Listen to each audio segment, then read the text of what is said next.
Python Pizza here, may I help you? King Koopa here. Ah, yes, sir. I'd like the Koopa special. Pterodactyl tail on that? Yes.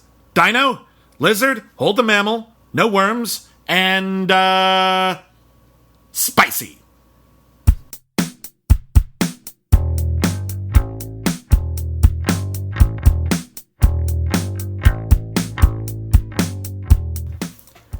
Greetings, friends. Welcome to the second very special episode of Critically Acclaimed. And the last very special episode. From here on out, it's all junk. They're all just regular, plain, pablum, quotidian, everyday episodes. Pure tedium. That's our motto. My name is Witney Seibold. I am a film critic of some stripe.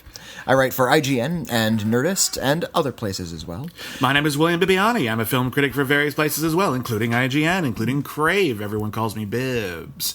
Everyone calls you Bibbs. Everyone of consequence. Except for me. Everyone of consequence calls me Bibbs.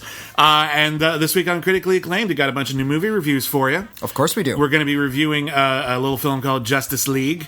We're going to be reviewing a film called Roman J. Israel Esquire. The big release. Yeah, and we're going to be reviewing The Star, the new animated film, and Mudbound. Mm-hmm. And we're also going to be doing our latest double feature, which, if you've seen the title, it seems kind of weird at a glance, but we assure you we're going somewhere with this. There's a connection. There's a connection we have sort of concocted in our diseased, fevered imaginations. And we'll have to do some explaining about that. And also, we have a bunch of letters we're gonna read, and we're gonna finally do our lightning round, or we're gonna quickly review every single movie we didn't get to review in the interim between when the B Movies podcast ended and when this podcast began. So it's gonna be a packed episode. And we're kind of just going to jump right into it. Because our last one wasn't packed enough. No, not even remotely. Let's get right into it. Let's get into the new releases. Okay. For the week. Now, the big one is, of course, The Star. So tell me about this. I'm actually really eager to hear about The Star because it sounds outrageously awful. Okay, so The Star is a new animated film from Sony, and it is... Okay, on the surface, it sounds like an okay idea. What you've got is it's a Christian film. It's a story about the Nativity, the birth of Jesus Christ, but it's told from the perspective of all the animals who were there. And if you've ever seen a nativity scene, or if you've read the Bible, it all took place in a manger. There was a bunch of animals there. The wise men brought their camels. So the idea of doing an animated movie about the animals who were present at the birth of Jesus Christ makes a certain amount of sense. In practice, it becomes kind of weird because the story of Jesus Christ... There's like slapping and farting and that's not slapstick and... No farts. No farts, all right. One poop joke discussed but not actually implemented. Oh, good. Okay. So I'll give them credit for that. No actual animated poop. They're not actually going for super lowest common denominator. It's reasonably... I hesitate to say classy, but at the very least, like... Restrained? Restrained. There's a decency to it. But... here's the thing. What you have here is a talking animal story about a donkey named Bo. He dreams of being part of this royal procession, making something of his life, and he ends up running away, but running into the post-wedding party of Joseph and Mary. Mary has not yet broken the news to Joseph. It's going to be really awkward.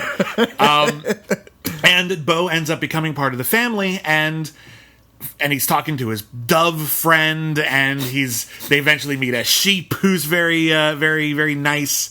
And meanwhile, King Herod...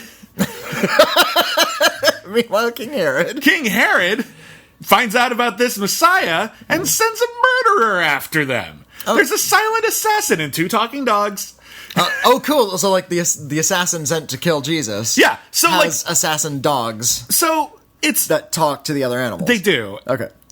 So it's kind of weird. I'm still with you. But here's the thing. What you have here is this very middle-of-the-road, inoffensive, talking animal, pro-Christianity movie. And I'm not Christian. I know you're Methodist. Yeah. That doesn't really enter into it. It's either a good movie or it's not. But just in case people are curious. But I'm not against it. It's totally okay for the most part. But every once in a while, you have to deal with the fact that there's a huge plot point about murdering a pregnant woman. That's really important to the story. It's in the Bible. I know it's in the Bible. That's my point. Is you can't get rid of it. Oh. So the idea of doing this, I feel like they're maybe not sugarcoating the Bible. That's well, they're kind of sugarcoating it, but like it's talking animals for good. Yeah, it's still ridiculous. And the talking animal thing raises a whole bunch of other weird questions. Like there's this one part where Bo the donkey prays to God, and near as I can tell, those prayers are answered, which means that animals have a soul. Well, and that raises a lot of questions. Well, according to certain theological traditions, animals do not. So exactly my point. So it raises a lot of questions. This one is clearly on the other side of that. I suppose that might be true. It's also weird because anytime something actually like holy happens, like an angel shows up and says, "Mary, you are the chosen to bear the Messiah, the Son of God." It's still like a jokey movie, so they have to treat the angel with utter reverence, and then they always like dash it off with a little joke. Like Mary's just like, "Oh, thank you." Do I say thank you? Is this a thank you situation? It's like you're in an episode of Friends. It's super weird. Meanwhile, a mouse or some kind of rodent is like watching and taking notes in her head, and this will be important later. Well, I guess we know who wrote down the Bible. So it's a weird movie, but I there's a couple of like I saw this with Alonso Duralde, who's a big Christmas movie expert, and he liked it I think less than I did. He also caught a couple of oblique possible references to some more extreme Christian movements, but I'm not sure how intentional those were. But for the most part, I'm just there's not much to say about it other than it's a bizarre watch. It's not that bad. It's obviously made for little kids, and it's relatively inoffensive for little kids. And I've seen worse stories of the nativity. I feel like this probably would have been better as like a Christmas special, like a 22-minute version of this, where you don't have to get into the intense stuff and it's all about animals hanging out. There's probably a nicer version of that. I've seen previews of this, and the animation looks like relatively cheap. Like, I know it's Sony Pictures Animation, but this is not like their A game. It's not their A game, but it's consistent and it's okay. Like, I wouldn't, give it like a special award for how good the animation is, but I've seen a lot worse. Like, you watch something like Turbo, for example, and it's just ugly to look at. Well, yeah. This is at least bright and consistent, and it's fine. The voice cast is fine. It's completely unremarkable other than the juxtaposition of really serious biblical stuff and really lighthearted animal stuff makes it a really weird watch. Did you ever see the animated film about, it was the Robinson Crusoe story? No. From the perspective of the animals? Never saw that. Yeah, that sounds weird. I didn't see it either. And it had some generic name like The Isle or some such thing. Maybe we're going to get more of these.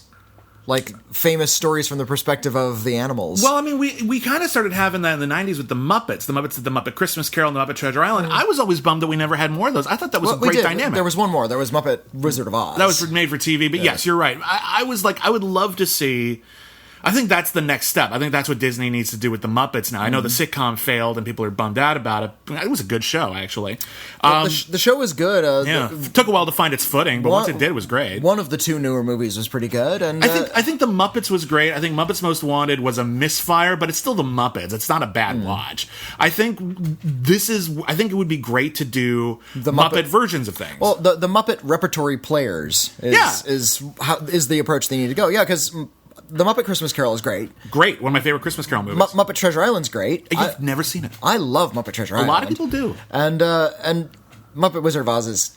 Oh, they can't all be winners. Not that great, but yeah, just keep on doing... Do Muppet Midsummer Night's Dream. Remember when Disney had their repertory animated players, and they would bring back the animated characters from like the Jungle Book in Robin Hood as different characters. Yeah, like as though Shere Khan is in there playing a different character. Yeah, as though Ka is actually just like on the set, and it's just like, hey Ka, we need a snake guy. Oh, I'm in. It's Ka, it's time to shine. Like, it's but of what's my dream Muppet movie is actually a Muppet Halloween movie. Like Abbott and Costello meet the monsters, but with the Muppets, and it's like Fozzie and Kermit and Miss Piggy, and they just end up in like a big castle and a bunch of classy actors just playing like Vincent Price type roles. And it seems to me like a Muppet Frankenstein would be a no-brainer. Like you have Beaker and Bunsen as Frankenstein. Done. And then easy. The monster's played by a real live actor, and the others, like everybody else is Igor. That's not bad, actually. Anyway, The Star. I wish that when you sit down to watch a movie like The Star, your hope is that it's either going to be great or that it's going to be so bad it's amazing, and it's not. It's just right in the middle. And if you're looking for like just Christian entertainment, I realize that's a specific demographic, but if that's what you're looking for, you can do a lot worse than this. Yeah, we've seen a lot worse than this. There's been this big surge of what they've been calling faith-based entertainment in theaters in the last decade or so. Yeah. And half of them are really terrible. Yeah. But in the last few years, they've been trying to skew a little bit better. Like, they've been making better movies. And good. All right, fine. Great. Rather have less suck films. Let's keep building. Tell me about Mudbound, which I didn't see. Okay, Mudbound it's very limited release in theaters, but it's also on Netflix today, and it tells the story of starts in the late 30s, and it's about two families living on this really, really remote farm in Mississippi. One is a white family led by Joel Clark, and he's married Carey Mulligan, and she's never had a life. She was married out of her parents' house. She calls herself a 31-year-old virgin. She marries out, moves into this little shack. He has big plans for the family. He tries moving into a house, but it turns out he was swindled out of the house, so he has to move onto this kind of muddy farm, and everybody hates it and everybody's miserable. It's like the Grapes of Wrath, but not as cheery. God. On the same farm is a black family, and they are just finally getting their own land and kind of proud to have fostered their own farm. The war begins. Both of the young sons from their respective families have to go off to World War II. They both struggle for a long time. For like the first 45 minutes of this thing, it's just watching these people encounter misery after misery after misery. It's just like misery porn. And it's shot in this really kind of lush, wet photography where you can just sort of feel the dirt squishing underneath your own feet. And as the white family comes upon more and more hardships, they have to start hiring the black family to take care of things around the house. The white family's kids get sick. The black mother has to take care of them. And you begin to see echoes of the Confederacy rising up again. Ugh. And there's this really horrible racial dynamic. Now, when the two sons come back from the war, it turns out they're both soldiers. They both suffered, PTSD. They both had lovers overseas. And they have common ground, and they become very good friends. And this is outrageous to the racist grandfather, who is played by the guy from Better Call Saul. 1 second. The guy who looks like Armin Shimmerman's dad. Yeah, Jonathan Banks. Banks. By the way, you said Joel Clark. You meant Jason Clark. Jason Clark, I was waiting for a good moment to bring Jason Clark. Okay. I meant Jason Clark. Okay.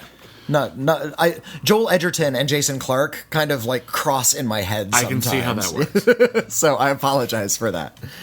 But yeah, it's very much about how, and of course it's not going to be long before, legit Klan members start appearing on screen. So yeah, there's this film. It starts out as you think it's just going to be about wallowing in this sort of misery in this sort of lush, beautiful way, and there's a place for that type of film. I've seen a lot of movies like this. Mm-hmm. And I was waiting for it to do something original, and when it became sort of about its racial tension, you begin to realize, this is actually a very timely movie, and that the filmmakers are doing something very deliberate. Finally, after 45 minutes of muddy suffering. But it's building up to that. It builds up to that, and it builds up to that actually very skillfully. And the relationship between the two son characters is actually kind of central to all of this, because there is no racial animosity between the two of them because they've encountered something larger than all of that. Also, it's the 40s. The Civil War has been over for a long, long time, but in the mind of the grandfather, it's essentially still going on. Right. And he's outwardly racist, and he's really, really violent and horrible to everybody. And it's sort of his legacy that's leaking down through the generations. It's been decades, but he's still clinging on to that. And you look around what's going on in the political landscape right now, it feels like we're still kind of stretching and trying to break that legacy, and how it's still clinging rather tenaciously onto a lot of the rhetoric that's going on right now. It's amazing how I hear sometimes people talk about, do we really need another movie about I don't know how shitty, how racism is bad. Yeah, how racist bad or how bad Hitler was, and I'm like, yes, apparently we do. Yeah, we need to be constant reminders of these things because, look, as they say, if you're doomed to repeat history if you don't know about it, and I think that there has been a radical, maybe not radical, but there's been a shift in our culture, and we're sort of de-emphasizing the importance of educational topics like history. People are saying, "Oh, do we really need?" Yes, you really do. It really is relevant. Repeat it because it's always going to be history, relevant. Philosophy, ethics. These are all things that need. It's who you are and where you came from. You think your philosophy is unique. No, you are a blend of the things that came before you. Yeah, every single thing that ever happened has filtered down to what is now. And it's really relevant. It's really and I've been reading a lot of Ta-Nehisi Coates recently. He wrote a book called "We Were 8 Years in Power." And I've been reading that, and a lot of his thesis is based on how white supremacy has been this kind of insidious force throughout most of American history, and how suffering white people were sold this bill of goods by those in charge that they were never going to be at the bottom because black people were always going to be underneath them. Yeah. And when you see this white struggling family and this black struggling family, and they're struggling equally in Mudbound, the white family still feels this sense that, well, they're not at the bottom yet because they're not the black family. And a lot of what Ta-Nehisi Coates is echoing really loudly in my head. So a lot of it's striking really hard with me. Yeah. So by the time I got to the end, it was actually kind of really jiving on how daring and how great it really was. Even though I had to really, really suffer it through the first half of it, because there's actually not a lot going on.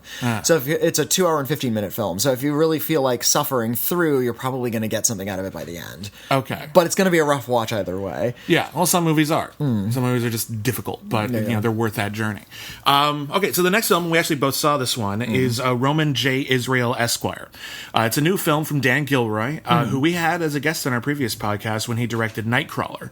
Nightcrawler is one of my favorite movies the last 10 years or so. It was a very difficult, very cynical, very acidic story about a guy played by Jake Gyllenhaal who basically discovers that if he has no morals whatsoever, he can succeed in this very strange business of videotaping crime scenes and car crashes and selling them to the morning news because that sells.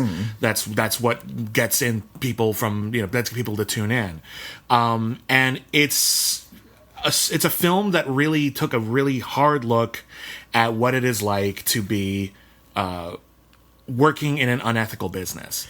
And I'd say Roman J. Israel might be considered the second part of his Ambition in L.A. series. I think so. That's why I brought it up. Because what Roman J. Israel is, it's a story about a lawyer played by Denzel Washington who works at a very small defense... legal defense firm, and they defend people who are broke or poor or can barely afford to take care of themselves in a system that is rigged against them. They do the noble thing, but Roman J. Israel is not the star defender. No, in fact, he's actually almost never left the office. He just does all the research. And when his star attorney partner suddenly was it a heart attack or a stroke? It's a heart attack. Suddenly has a heart attack and falls into a coma. Roman J. Israel is suddenly forced to leave his bubble, and he's forced to be part of the system again, and the system has no place for him. He's been living in a place of sort of quiet dignity and principle, and he realizes the world is infinitely more complicated than that. Well, he's a really awkward character. He doesn't know how to communicate to people. I got the implication that he was supposed to be on the spectrum a little bit. I think that's probably true. He goes home and he has 800 jars of Jif peanut butter, and he eats the very, very meticulous way, and he's really anal retentive, and he really relies on this structure. And when he has to leave, he doesn't know how to talk to people. He doesn't make eye contact. He doesn't seem to be expressing a lot of emotion, and he sticks to the letter of the law to the point where he's held in contempt of court. Yeah. It's like he was detained because he didn't get to go to the bathroom. It's like, don't continue this. So he wasn't detained. This isn't the time. I've already overruled it. Well, I'm just saying that if you were held, then it's like, okay, you're in contempt of court. Yeah. He's too chattery, and he's a little too committed to a type of legal action that he learned in the 1960s. Yeah. He's just stuck there. And he feels that that's very noble. And he looks to a lot of black leaders of the past. He has this gigantic Angela Davis poster on his wall, and just all of these famous black activists around his apartment, and he's kind of living in the past, and he doesn't really know how activism works in the present. Yeah. So he goes to a nonprofit group and basically just says, "I'm your new activist attorney," and they're like, "We can't afford you. I mean, you're welcome to volunteer." He's like, "No, I desperately need money," and they're like, "Well, we literally can't afford you," and he keeps pushing his case until they basically have to kick him out. What's interesting about Roman J. Israel Esquire is that for a long time it feels like another very cynical movie, not unlike Nightcrawler. Here is this noble person who is sort of destined to be destroyed by a system that no longer has a place for him. But as you watch it, you realize two things are happening concurrently. One, Roman J. Israel's influence is actually having an effect on other people, and other people are getting better, but other people are having an effect on Roman J. Israel, and Roman J. Israel is getting worse. Wearing down. And he's starting to make some serious compromises. I'm not going to go into what happens, but he gets himself into a very terrible situation. I really admired this movie for a couple of reasons. One, Denzel Washington gives an all-timer performance. It's so good. It's so good. He's fantastic in this movie. There's a really terrific scene where he's just essentially rattling off his resume to the nonprofit organization, and you can tell that it's destroying him inside. And he delivers the lines completely flat, but Denzel Washington's face just falls off of his body. This is beautiful performance. One of his best performances, and I mean that. And that's saying something. I know. I mean it. But it's also, I think it's a really difficult look at sort of an attempting to be moral in an immoral system or an unethical system. And there's a line in it that I think that I've been thinking about a lot lately, which is, "You are greater than the worst thing you've ever done." And I look at something like Nightcrawler, which is so cynical, which is so oppressive in its idea of how to succeed in this world, that here's a movie that's sort of it's almost like a reaction to it. It's almost like but there is forgiveness, there is redemption. It is possible to make a mistake and better yourself and still not be a blight. So I think this is actually one of my favorite movies of the year so far. Really? Okay. It really just, I think you could maybe argue the ending is a little pat. I think that's probably a fair criticism without getting into it. I was going to bring that up. This is such a powerful character piece for the first two acts, because we have Act 1 where we get to know Roman J. Israel and how stuck he is. In Act 2 we get to see the result of his decisions. I'm not going to say anything plot-wise. And sort of how his character is affected and how he starts to relate to people around him a lot differently. Yeah. The third act is all plot.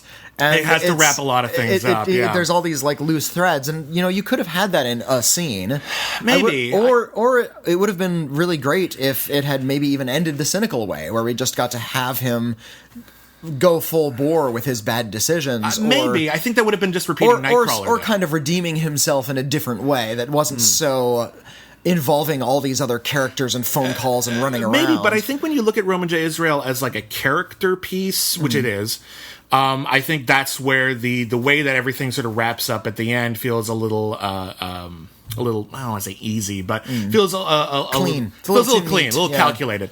But if you look at Roman J. Israel as a look at just the system and the world and the impact one person can have on other people, I think you need all those other characters to be there. I think you need all those other things to be affected, and I think it kind of needs to end the way it does in order for it to be in vaguely satisfying. Because again, I think if you end it the other way, I think it is merely a downer. And I think what we have here is an attempt to have it both ways, and it feels like a screenwriting trick, but it still works for me, and I still think it's really fantastic. So that.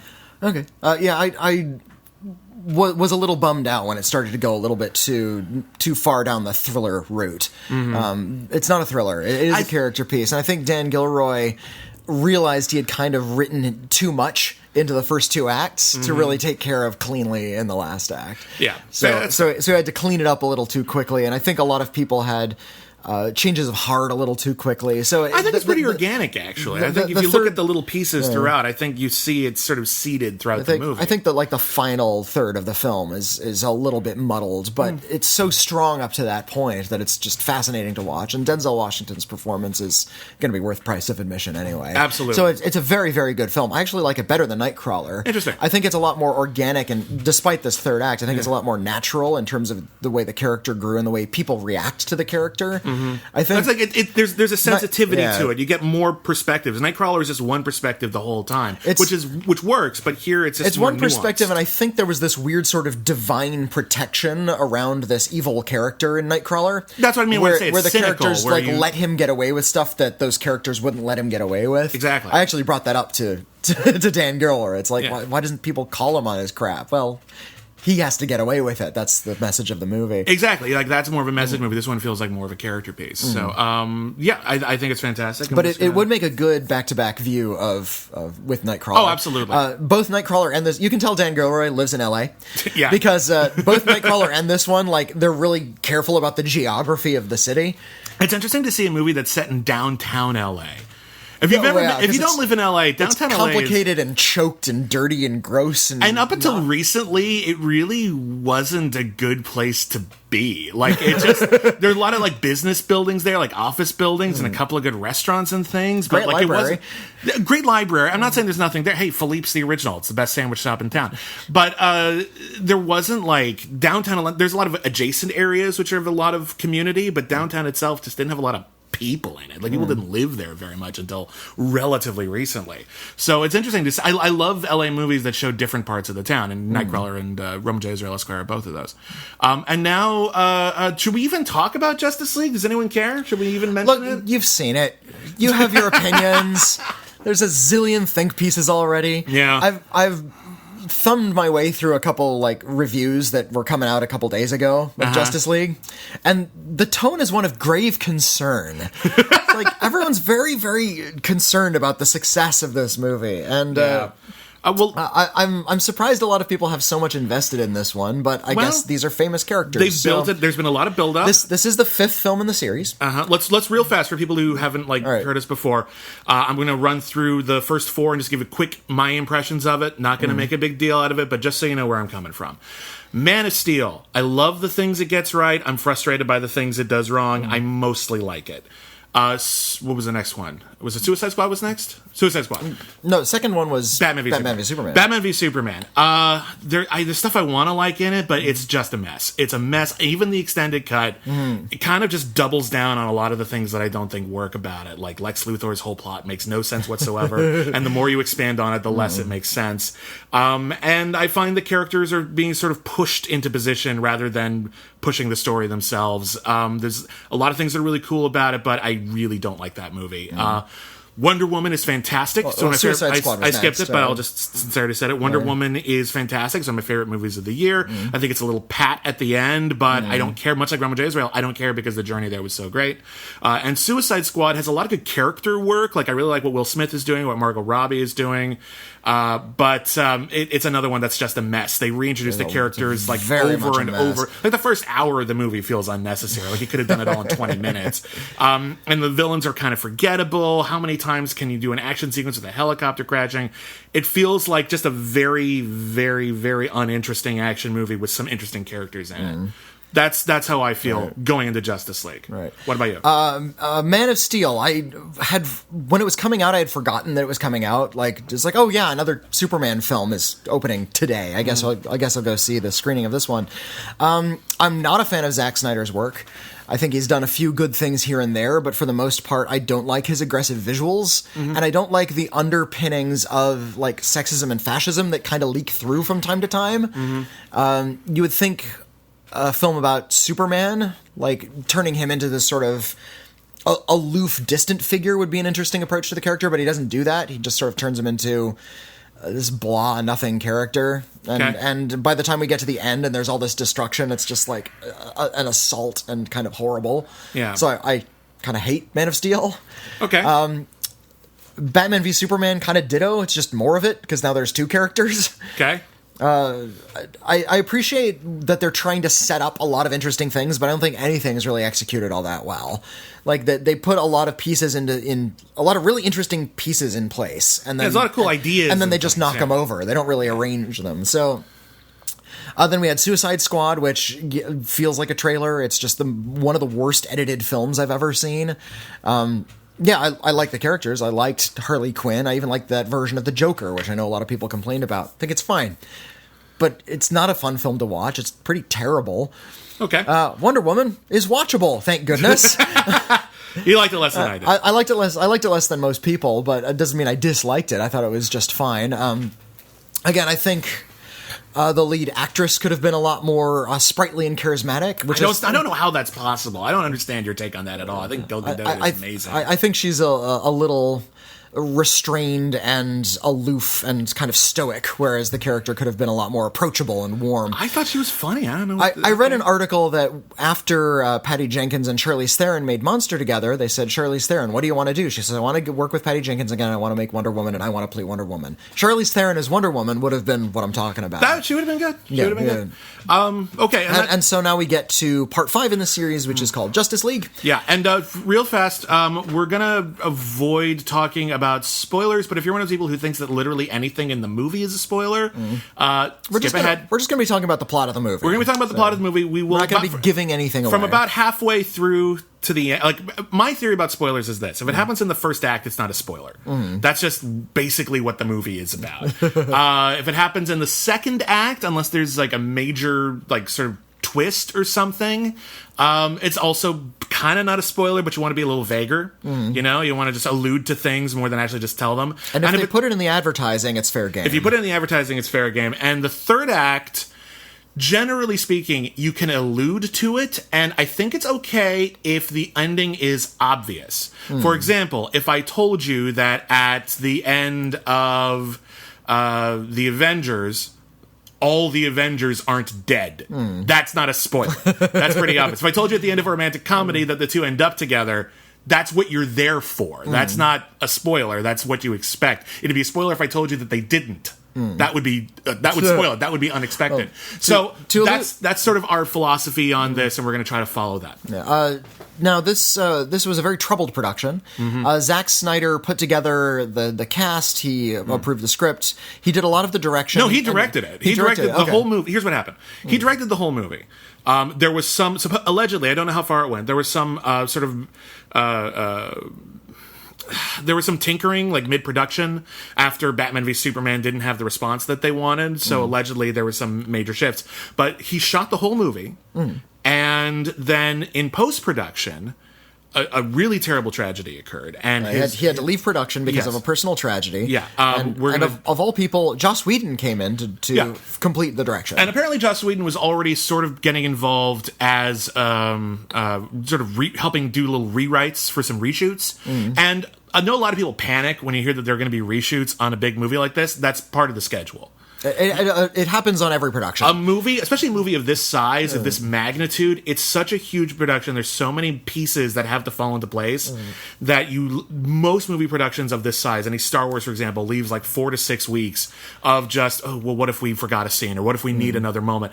It's part of now. We changed this, so now this scene doesn't match that, so we have to go back and shoot something. They have the money to do it. They're not just going to throw in a line in ADR if they can avoid it. So that's part of it. So Joss Whedon was brought on to handle the reshoots, do some more rewriting. It's my understanding that, I believe, according to people behind the scenes, the movie is still mostly Zack Snyder's, but there's like 15 to 20% Joss Whedon in there. And as a result, I think some people are kind of super worried about this because it's like, it's a troubled production. It's a Frankenstein monster.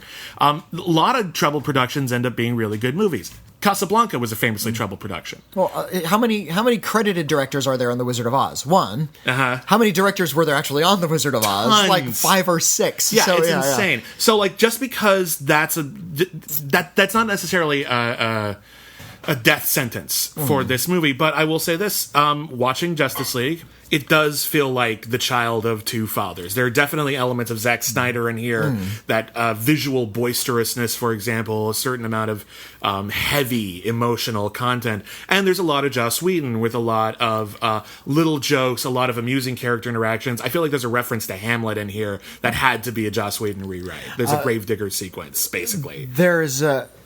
I love the Gravedigger sequence. That's a good bet. It's weird that you should say that, though, because this, of the previous films, is the most tonally consistent. Isn't that weird? It feels like they have a unified vision for once in this series. I think it's the best in the series, actually. I don't think it's the best because I feel like Wonder Woman has like way too much I feel like there are big ideas in Wonder Woman. There's actually a lot more going on in Wonder Woman. This is a Saturday morning cartoon. It is, and I appreciate that about it. I love that after all of the crap you and I have gotten over the years for being like anti like Batman v Superman. I guess it's only been 1 year, but you know what I mean. This is the one that we're actually like. This one's actually pretty good. This one's pretty good. And I really like. And I want to say this. I think what Zack Snyder brought to it is great, and I think that from what I can tell, what Joss Whedon brought to it is great. It's not like, oh, it was a terrible movie and then they brought in a new director. It feels like, honestly, this sort of jumble, this sort of mishmash, this bringing these two voices together has had an interesting effect on it. This is a story about, and I love that it's cohesive. It has a cohesive theme.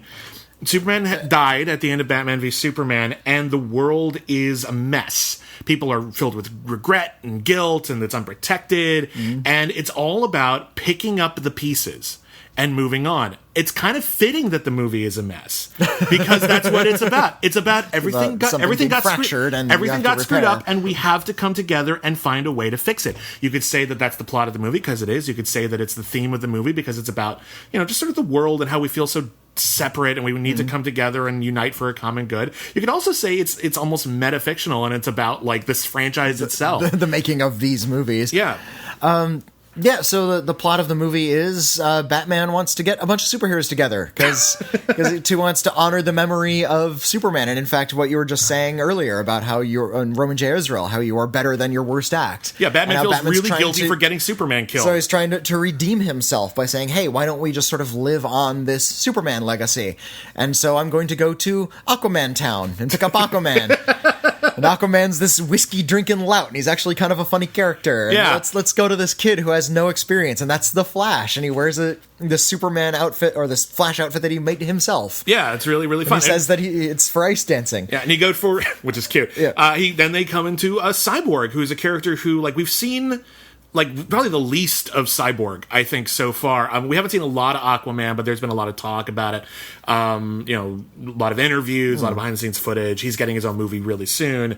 But Cyborg is a character who's never really been in live action before. Maybe in Smallville? I'm actually not 100% sure. Couldn't say. I'll look it up. Don't worry about sending me a note about it. I know he's in Teen Titans. There you go. And I liked him on Teen Titans. But Ray Fisher plays a really great character. One of the things I love about this movie, for all its flaws, and we'll talk about some of the flaws, because there are many, but I think it overcomes them, whereas I think Batman v Superman relies on its flaws to tell its story. Like, there's plot holes in Justice League. It needs its flaws, unfortunately. Batman v Superman is built on plot holes. Justice League has plot holes, like many, many, many, many movies, but it kind of like, just real fast, it's like, oh, in order to get to this scene, we have to have this quick plot hole. Ignore it. And I'm like, I'm willing to, honestly. I don't care, because you're not forcing me to dwell on why this doesn't make sense.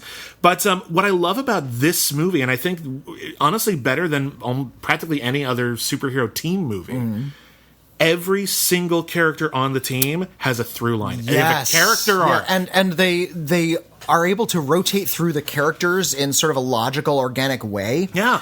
And each character gets sort of their own screen time. They get their own talent. And here's what I really appreciate, and I don't think we've ever had this in a superhero team movie, not even in, like, the Fantastic Four films, where we get to see them using their talents concurrently to aid one another in a massive situation. Oh my god, it's so cool. It's kind of like, even in like Civil War is probably the other really, really great big superhero fight thing, but even that just splinters off. It's a great fight, but that's just them using their powers to hit each other. And you look at the Avengers, it's just they're all running around New York beating up various creatures. They're not cooperating. Not a lot. Anytime they do cooperate, it's cool, but here it's all cooperation. As much as people hate Tim Story's Fantastic Four film, they at least do that. They work together. It's really ham-fisted. It's incredibly ham-fisted, but I was relieved to see it happening, for goodness sake. Okay. Here in Justice League, they're finally doing it right. Yeah.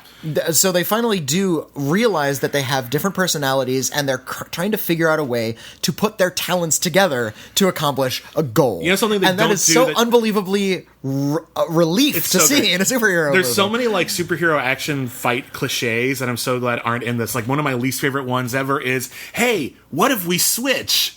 You're fighting the fire guy. I'll fight the fire guy. It's such a... It's like an X-Men 3. Yeah, it's such a simple way to handle it. And here, there's so many...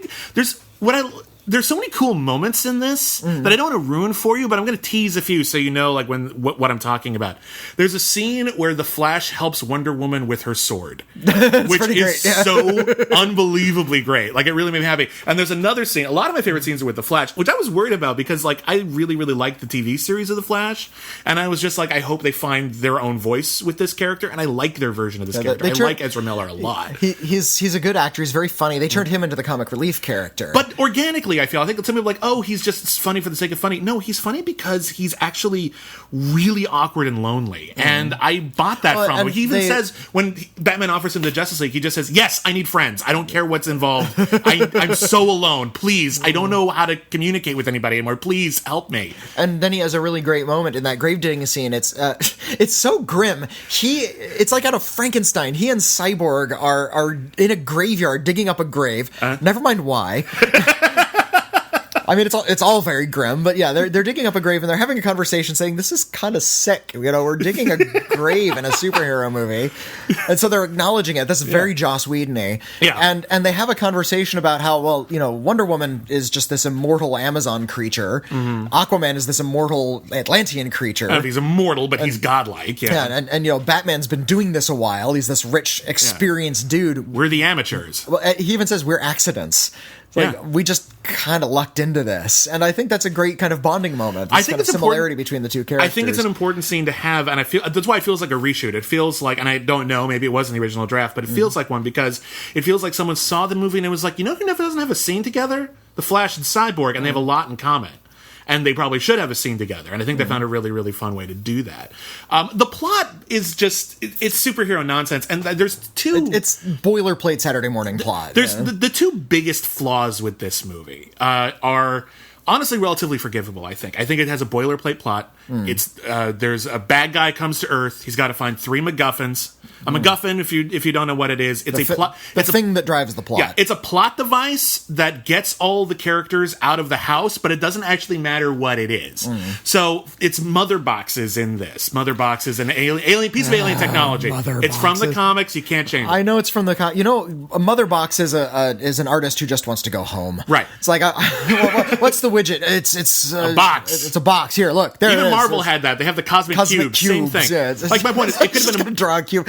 Maybe put a little more thought into that. Never mind. Not all cosmic cubes are cube shaped, by the way, which is very annoying. I know. But for example, it could be a cosmic cube. It could be an infinity stone. It could be a mysterious box. Who knows what's in it? Which is a mother box. But you know what I mean. Like, it just doesn't matter what it is. People are trying to get that thing. And Bad guys trying to get that thing. Motivates all of the action. It doesn't really matter what that thing is. It's just the thing that makes the characters behave. So that's just. But here's the thing, and I'm going to defend that even because I think if the plot gets too complicated, you have to focus too much on the plot, which is one of the problems with Batman v Superman. It focused more on the plot, I think, more on what the plot was doing to the characters than what the characters were doing.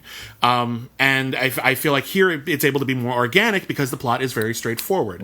The other thing, and I feel like this one they really could have done better on, the villain is pretty generic. He's a really forgettable villain. He's voiced by Kieran Hines. I'm never sure how to pronounce his name. I think it's Kieran Hines. Kieran Hines. Yeah, he's a great actor. He was very good Irish actor. Yeah. He also played he played Mephisto in Ghost Rider: Spirit of Vengeance. That's right. Another movie that is good probably because of its flaws. Because that movie is insane. But then they distort his voice, so it doesn't really matter. It could have been anybody. I was like, I at least expected to I thought it was going to look like him. It doesn't. It's a totally CGI creation. And it's not even motion capture. They just animate him. It's just this 9-foot tall CGI I don't know if it's not motion capture. I don't know if it's not motion capture or not. What I will say it doesn't is look motion capture. That's some of the worst CGI character work I've seen in years. Yeah, it really feels like they didn't have time to fully render him, because they were on a cutting it down to the wire. Like, it feels like they needed another couple of months just to work on that character to make him look believable. That's a shame. That is a shame. That sucks. They could have made him more interesting. They could have given him more to do. But you look at the Avengers. People like Loki because he's played by Tom Hiddleston, and Tom Hiddleston is a charismatic actor. On the page, Loki is dull as toast. He has nothing to do in that movie. His plot doesn't make any sense. I think that's a slight exaggeration, but I think Tom Hiddleston brings more to it. By shrinking this guy down to the most basic elements, it actually makes the film work a little bit better. He is a bad guy. He needs bad guy things to destroy the world. We need to stop him. Period. Done. That's all we need to know. He doesn't have a motivation. He doesn't have a character.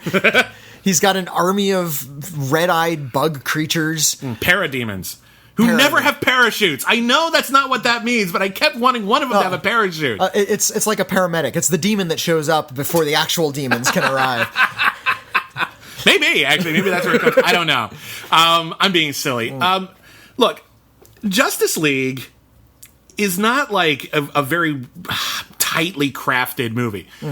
I don't need that every time. Its looseness is actually something I found myself appreciating. Yeah. The looseness actually allowed for the characters to converse and have these moments where they could kind of grow in these little tiny character ways just through bits of dialogue or pieces of action. There's a scene I like where Aquaman, I think a lot of people have been giving Aquaman like a lot of crap because it feels like in the trailers all he does is go booyah! Well, I mean, that's kind of his character. That's kind of his character, but there's a moment in Justice League, and I won't ruin it for you, where he does open up. And it is funny, and it kind of reveals what that facade is all about. And that's good. I needed that. But yeah, but again, everyone has a character. Aquaman learns to like put aside some of his bullshit, become a team player, be responsible. The Flash learns like sort of the basics of heroism. And I love there's this moment where it's his first fight. Batman's advice. Batman's advice is really great superhero advice. Like I loved it. I was like, that's good writing. I like that. Let's see. Wonder Woman, Batman actually takes her to task. You're a natural leader. You're an inspiration. Where have you been the last 100 years? Why have you been hiding out? And she has to go like, oh shit, yeah. And I like that they made her leader. Like she becomes like the de facto leader. I think that's really great. And like Batman realizes like you're Wonder Woman. I'm Batman. I'm just this guy in the shadows. I'm this rich jerk. Yeah. You're a leader. I'm a loner. Well, you have to be the leader. He's made all of these mistakes. So he's the one who's pushing Wonder Woman to be the leader. Batman learns that it's not all about him. Like that's a really, really great lesson for Batman to learn, because I feel like this idea of Batman as this idealized, perfect individualist is fine, but it's really limiting. And here we found a way to break out of that. And Cyborg, who he's a quadriplegic, not a quadriplegic. He's a what do you call it? He's amputee. Like he's mostly machinery now. He feels like I think both his arms and legs. That's what I mean. Maybe one of his arms is still intact. I apologize if I'm not getting the terminology for this right, but my point is that he's really a physically damaged person who is now more machine than man, and he doesn't understand the machine parts of him. He feels like a universal monster, and he doesn't know if he can trust himself. He doesn't know what he is anymore. That's a good story too. Yeah. And I feel like I want to see more of all of these characters now. I didn't really before, like except for Wonder Woman. I could have really taken or left like all of what I've seen of these characters. Even Ben Affleck's Batman. I think Ben Affleck is actually a good Batman. I just didn't particularly care for what the character was doing. I want to see more now. I want there to be, and I think some people think it boils down to, oh well, no, it's funny. It's not. It is funny, but like now it's not that it's funny. It's that it's lighter. It's not severe. It's not it's not jokey the way the Avengers are. And here's there's a vital difference between this film and the Avengers that I'd like to address. And the Avengers didn't quite sit well with me. First of all, it's because I don't really have a lot of affection for a character like Thor. Okay. But a lot of it was also because of something that works its way through a lot of major blockbusters, and it's that a lot of filmmakers are focused on making the characters really kind of cool and unflappable and super duper capable. They make a lot of jokes. They're really light, and they lay waste to a city. And then it's like, hey, let's go get some shawarma. Yeah, let's just relax now. We're cool friends.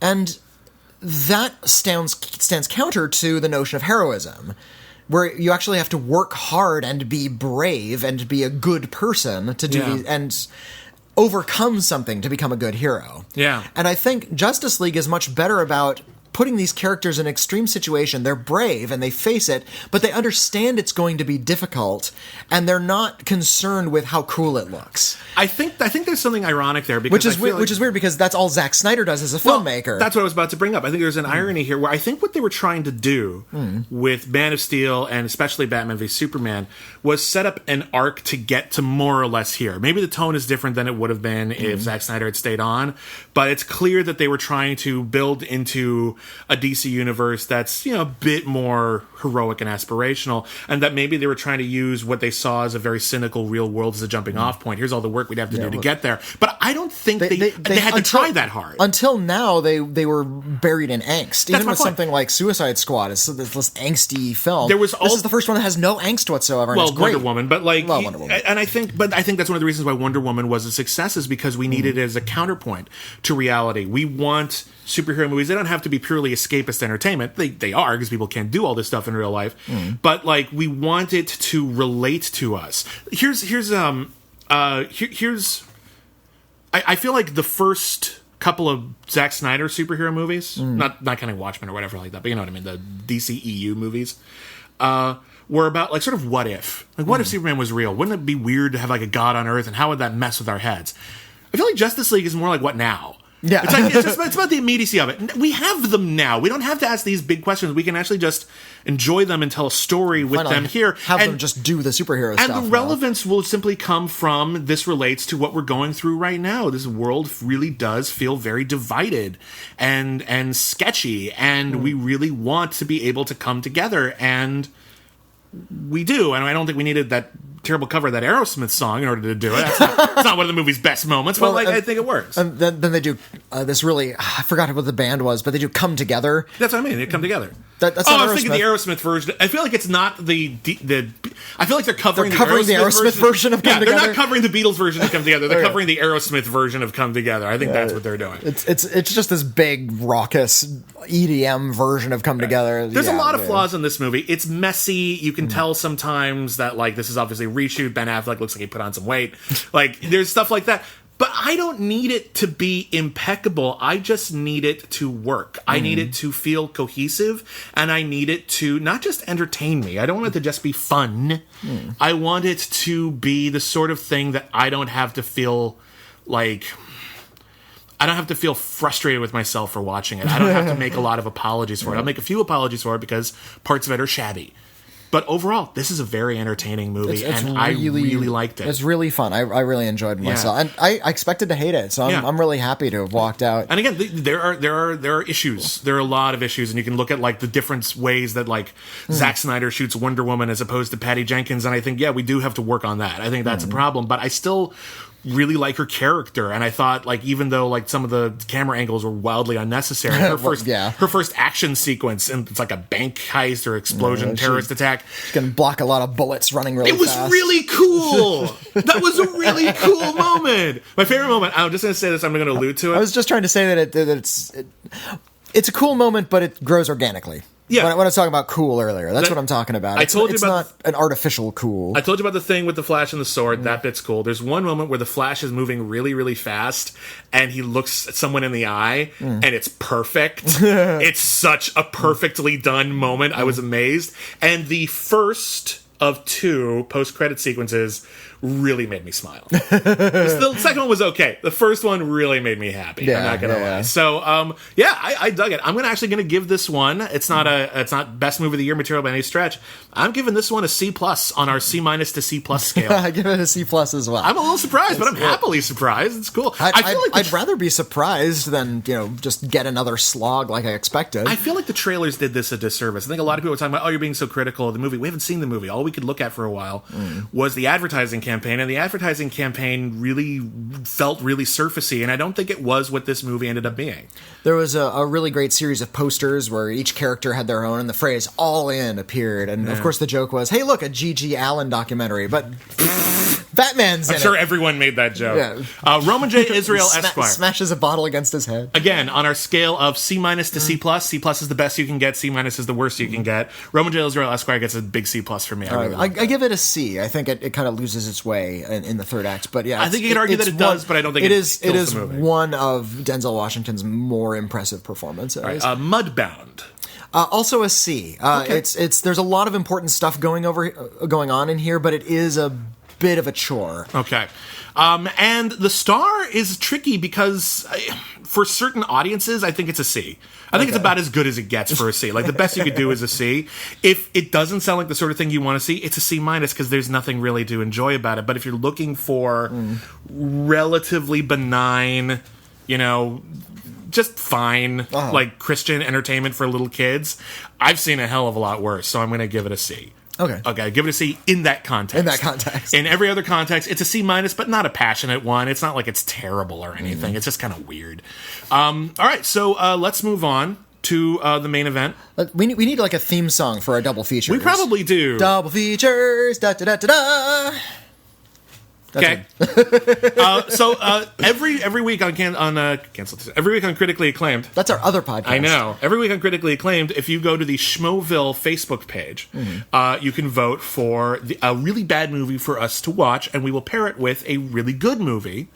Or at least allegedly bad movie and allegedly good movie. Legendarily bad and good by our standards. Absolutely. And we're just going to sort of try to get you to think about both of them in different ways. And I think there's a lot to be done with this format. And your choice for this week is another one of the most notoriously bad movies ever made. Last week we did Battlefield Earth. Yep. And we paired it with The Master. Which I think worked really well. I think it was a good idea. Weird back-to-backer, but yeah. I don't think it's as weird as it sounds once you listen to the episode and figure out where we're coming from with it. This one, I think, requires a little bit of explanation. I'm going to let you do a lot of it.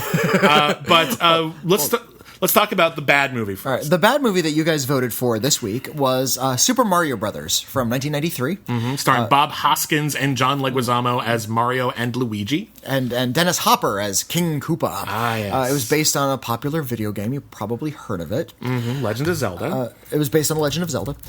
And when it came out, it was sort of like the high-octane Super Mario Brothers on steroids version. Yeah, and, the one we all wanted for some reason, I guess. Okay, the primary complaint I've heard about Super Mario Brothers is that it's not like the game. Okay, shut up. Shut up. You don't want a movie that's like the game. Trust me, you don't. Okay, here's the thing. Because the game doesn't make any sense. The game is pure weirdness for its own sake. The newest game that had come out at that point was Super Mario World, the one with Yoshi the dinosaur and the first Super Nintendo game. Yeah, great. And it took place in this bonkers surrealist nightmare world with turtles and bright skies, but walking mushrooms and an evil dragon that kidnaps princesses. It's an acid trip of a game. It's an acid trip. It's like every cartoon you watched pushed through this weird Japanese lens of fairy tale nightmares. And even after all these decades, you got to realize that there really still isn't that much character and story going on in Mario. It's the same thing over and over again. Mario is not a character, all right? Yeah. Mario is an avatar you control. The princess doesn't have an arc. These aren't Mario characters. Is generically heroic. The princess is generically good. They're about and Bowser is kind of not generically evil. Bowser is a weird villain. He's a king, but he's also kind of fighting the monarchy. I don't know what he is anymore. He also takes pleasure in his cruelty. He really has this weird thing where he keeps kidnapping the same person. If you wanted a movie that was like the game, it would look like the Super Mario Brothers Super Show, and that is garbage. It's okay for little kids. I watched every episode of that damn show. I was really obsessed with it. Swing your arms from side to side. Come on. Do the Mario. I was obsessed with the show because I was obsessed with the game. Yeah. Don't go back. Don't go back. They put it on DVD. Don't get those DVDs. Oh, God. Don't watch The Legend of Zelda either. It's all garbage. That's even worse. Legend of Zelda's even worse. It's so sad. So when it came time for them to make a movie, they decided to do something really fresh and original, and they departed. Well, maybe not fresh and original, but something a lot different from the game. And so they set it in modern day Brooklyn, and it turns out that a meteor had hit the Earth during the time of the dinosaurs. But that didn't destroy the Earth. It created a dimensional rift where there are now two parallel Earths. One where the mammals evolved into humans, and one where the dinosaurs evolved into human-looking creatures. You know what's weird? I was watching this movie again for the first time in many years. I was watching this opening where it's basically just, what if the dinosaurs didn't go extinct? And they were like the dominant... And I'm like, this is the good dinosaur. This is the same setup for Pixar's The Good Dinosaur. Pixar ripped off this movie. Clearly. Wholesale. Clearly. And yeah, the dinosaurs continue to evolve, and they evolve into human characters. I don't know why that is. Like, why do they have hair now? That doesn't... I mean, I guess... Who's to say? They were supposed to have feathers, whatever, but at the time, we didn't know that, and I just don't understand why they just look like people. They just because they don't want to spend makeup on dinosaur-looking critters. Just shave heads. Just say they don't have hair. I'm fine with it. I'll let it go. Super weird. Yeah, they evolve into, and King Koopa has taken control of the dinosaur dimension. The entire planet has been completely used up. Mm-hmm. It's like an endless desert and one city. That's essentially all that's left. And, it's like Judge Dredd. And his plan is to... Now, the meteor somehow landed on, like... I guess there are two meteors? No, it's the same meteor, but like it's split into two dimensions. One where all the dinosaurs died and one where it didn't. They were both hit by the meteor. But there's a piece missing. It's like a perfect sphere, the meteor, but there's this little tiny dark crystal sliver shard that Princess Daisy from the dinosaur dimension Not Princess Peach, by the way. Princess Peach was Mario's princess. Princess Daisy was Luigi's princess. At this point, the princess had no name. This is the first time I think the princess was named. I don't think that's true. I don't think she was Princess Peach until after Super Mario World. She wasn't named Princess Peach in Super Mario World. I thought she was. And Luigi didn't have his corresponding princess until a later system. I think that wasn't until Nintendo 64. I'm looking that up. Anyway, Princess Daisy grows up to be played by Samantha Mathis. She's living in... Princess Daisy premiered in Super Mario Land in 1989. Really? So technically, it's all... That was the Game Boy game. Yeah. Okay. And Princess Peach, I don't know when she was named, but obviously she's been around for forever. Okay. Well, Princess Daisy. Princess Daisy's played by Samantha Mathis, but she's not princess-like in any way. She's just sort of ordinary woman. Well, she's orphaned. The idea is that she was a refugee from Koopa dimension who was hidden in our dimension, and she's been raised her runaway mother. Yeah, and she's been raised as an orphan, and now she's an archaeologist digging up the meteor in New York. Meanwhile, Mario, and Luigi Mario. I don't think those are their real names. I think they were just I think they were just joking around. No, they seem... Bob Hoskins sold it. I think those are their real names. Bob Hoskins was drunk on the set. Mario is technically... There is, like, you can... It's not, like, implausible to have the last name Mario in Italy. It's just really uncommon. Like, it's more of a... It's a first name, not a last name, generally. So his first name is Mario, his last name is Mario. And Luigi's last name is also Mario. They're brothers, but Bob Hoskins looks at least, like, 30 years older than John. He does look like his dad. Yeah, why could they... whatever. Anyway... So they are plumbers. They are down on their luck plumbers. Luigi is the younger, more idealistic. I believe that the universe has good things in store for us, and Mario is a more practical mentor type. They happen to run into... They're played by Bob Hoskins and John Leguizamo, so actors. they actually bring a lot to those roles, more than you would expect. Apparently, John Leguizamo and Bob Hoskins, according to reports, they knew the movie they were in, and they spent a lot of it drunk. Yeah. I believe that. I believe every moment of that. They run into Daisy. John Leguizamo immediately falls in love with Daisy. But Daisy is being hunted by two Koopas. From the dinosaur dimension. Two underlings, one of whom was played by Fisher Stevens, who, of course, was the bad guy in Hackers and would eventually win an Academy Award for Best Documentary. That's right. The Cove. Yeah. The guy from Super Mario Brothers has an Academy Award. Good for him. Fisher Stevens and the other guy. They're just dumb hench-persons. Lenny and Squiggy. Yeah. They're dumb hench-persons. They eventually, through a series of wild shenanigans, most of which are rather dull, they manage to pull Daisy into the Koopa dimension. Luigi and Mario jump in through this like wall. It looks like a solid wall. It's a Stargate. They jump in through the Stargate, and they end up in the Koopa dimension. The Koopa dimension, if you know from the games, it's all like verdant and beautiful castles, and here it is a Blade Runner slum covered in fungus where everyone is awful to each other and commits crime constantly, and they all wear kinky fetish gear. Every man jack of them, every human, well, not human, every Koopa wears kinky fetish gear. It's like they just one of the Koopas is played by Mojo Nixon. There you go. In this really bizarre cameo. They land and they meet this nice old lady, but even she tries to mug them, and Big Bertha steals the necklace from Daisy, so they have to get it from her. And King Koopa, meanwhile, Dennis Hopper, chewing scenery like you wouldn't believe. Keeps on talking about how he's going to use the rock as soon as he can find it to join the dimensions. That's his big plan, so he can start draining Earth of its resources. Super villain plot number 2. Yeah. Basically.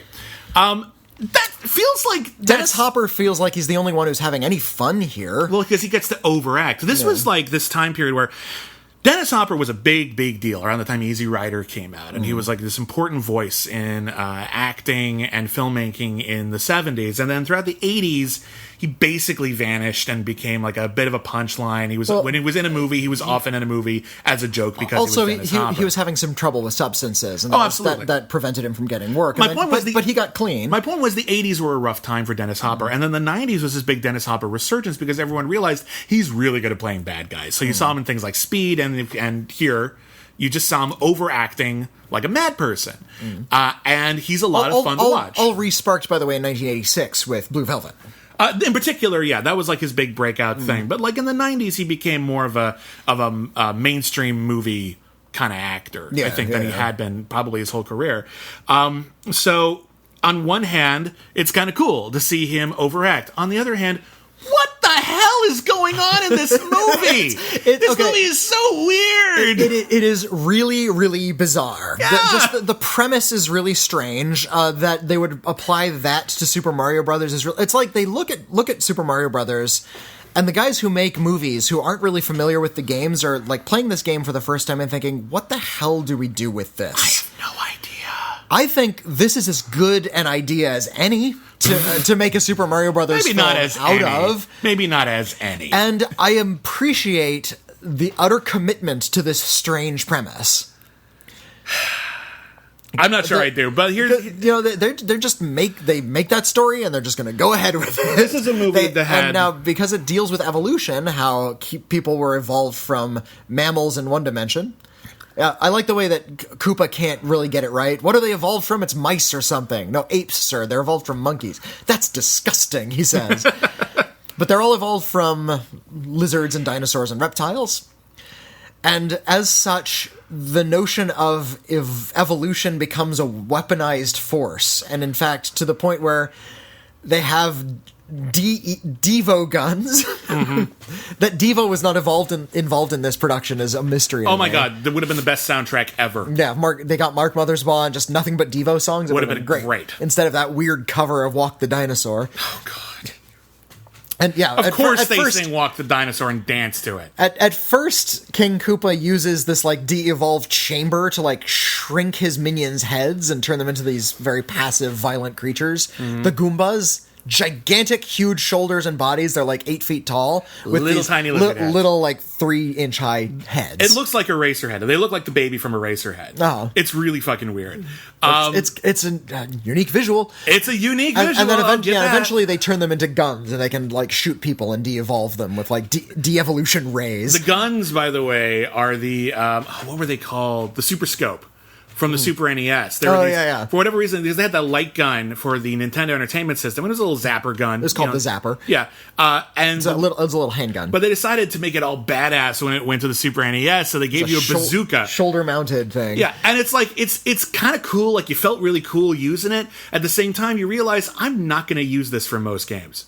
This is kind of only serves one function. Granted, the Zapper did too, but at least it was light and you could just keep it on your desk. There were more games developed for the Zapper and for the Power Pad, if you remember that, than there were for the Super Scope 6. Yeah, Super Scope was pointless. There was the game that came with it was kind of neat, but it was like it wasn't good. I want to get one just because I never tried it out. I never got to use a Super Scope 6. So I had one. I've been trolling eBay for a really cheap one. It was cool. It was just very limited. There just wasn't a lot of reasons to use it, so you just ended up collecting dust in the corner and it was gone.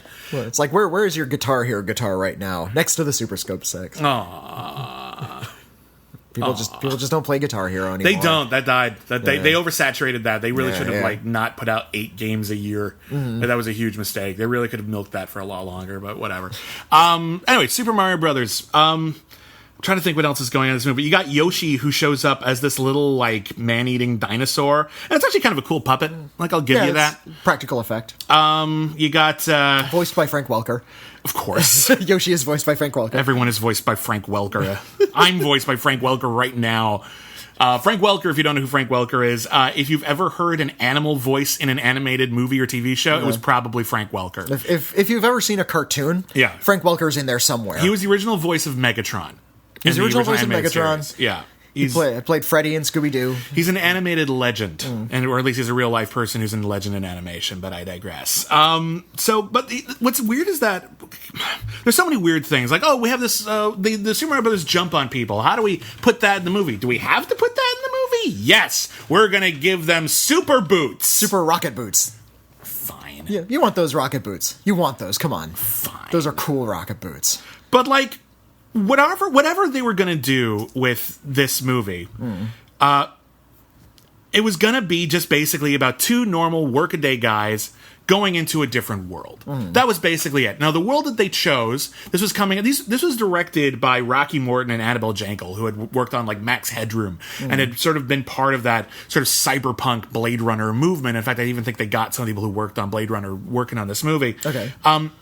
It makes sense from one perspective to have a story about these workaday, blue-collar schlubs going into a world of extreme excess, of extreme sexuality, of which their world has none, of affluence. King Koopa is incredibly rich and powerful, whereas they are not.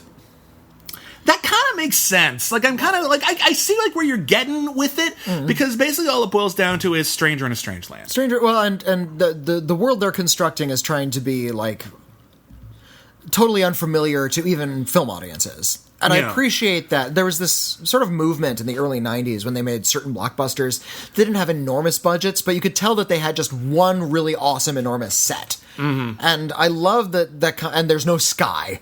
Yeah, it's all in a warehouse somewhere. Yeah. So I do appreciate this certain kind of really cheapy, dumb action blockbuster that came from that era that had this bold, idiotic artificiality to it that is an aesthetic unto itself.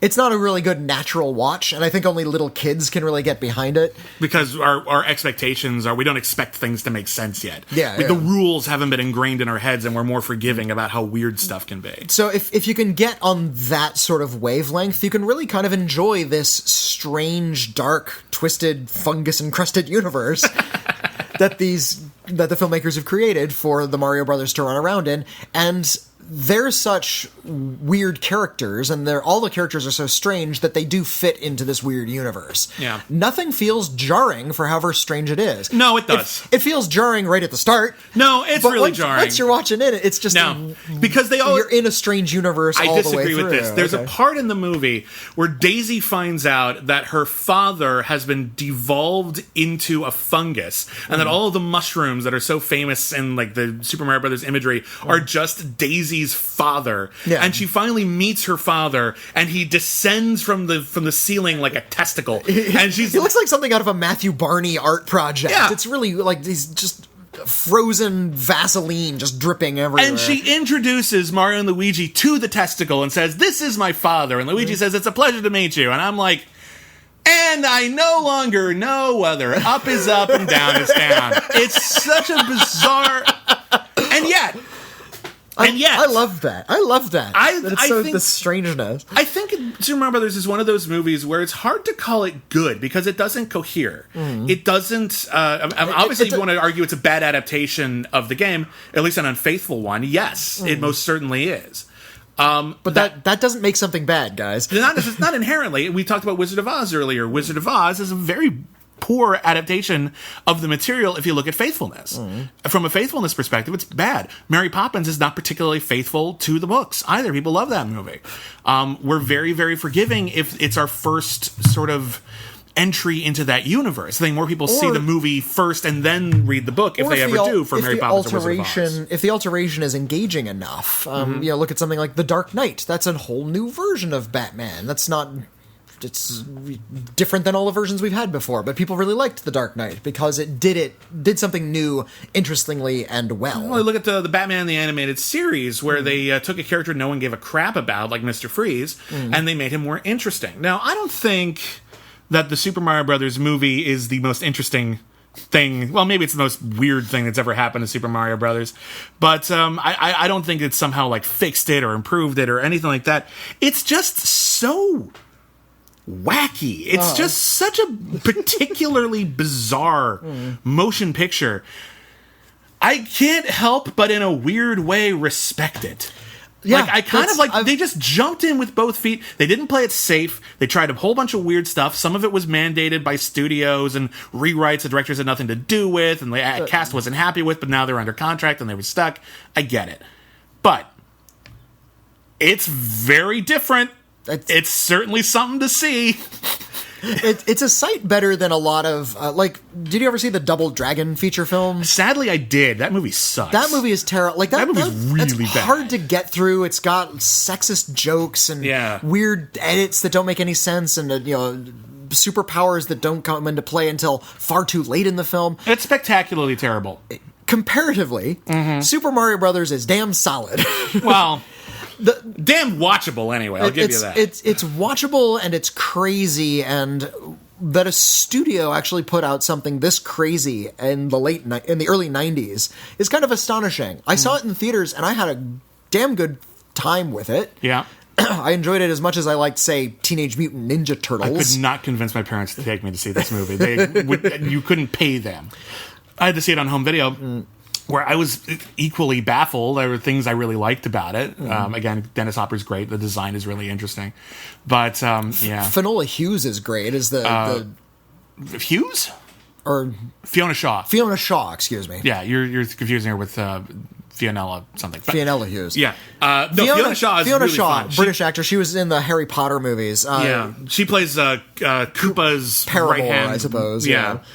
And she's vamping it up. She's having a wonderful time. And she gets to wear some of the strangest outfits, and she drinks a worm, which screams. I forgot that it screamed. You're absolutely right. She had a worm in her martini. Yep. And she drank it, and there was a close-up of the worm going into her mouth, and they did a little high-pitched ADR voice. Probably Frank Welker. As the worm went down her While throat. you're here, would you mind screaming like a worm? Sure. This is for the movie, right? Yeah, okay, all right, fine. Yeah, I'll do whatever you need. Anyway. So, you say that to Frank Welker, his first response is, what kind of worm? That's true. We had an interesting time trying to think of what to pair with Super Mario Brothers. And we had a couple of... It's such a unique thing. And it kind of like, you can kind of approach at it from a couple of different angles. Like, what would be the best double feature? My first thought was Inherit the Wind. Because if you look at... They both deal with evolution. Because they both deal with evolution. And Super Mario Brothers is the idea of, well, what if we didn't evolve from these animals? What would our society look like? It raises a lot of questions, which evolution really does.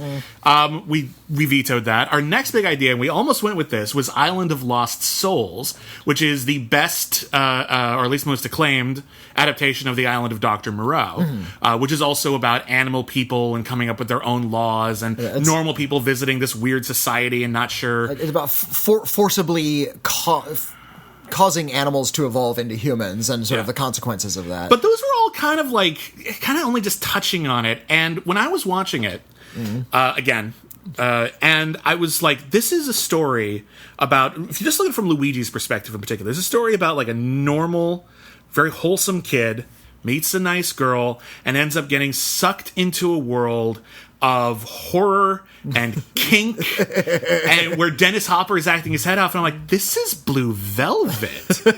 And I mentioned this to you, it's like, we should change it to Blue Velvet, and you said, no. I have a better idea. We need to do Jean Cocteau's Orpheus. And I said, is Dennis Hopper in that? And you said, yes, he plays Eurydice.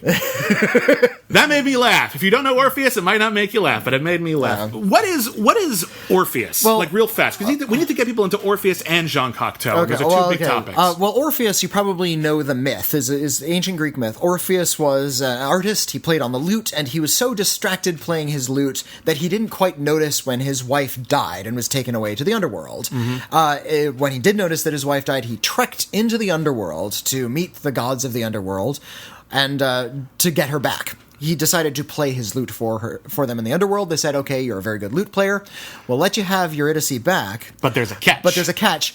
When you go back to the overworld, you cannot ever look at her. That's sort of your ironic punishment for not looking at her before. Now you just don't get to anymore. Yeah. And of course he does, and she gets taken away. So the version I had heard, and I think there might be different ones, is that he only couldn't look at her while they walked out of the underworld. So he wasn't sure she was even back there. And he got super nervous about it until finally he couldn't resist the urge to look, and then she turned into a pillar of salt.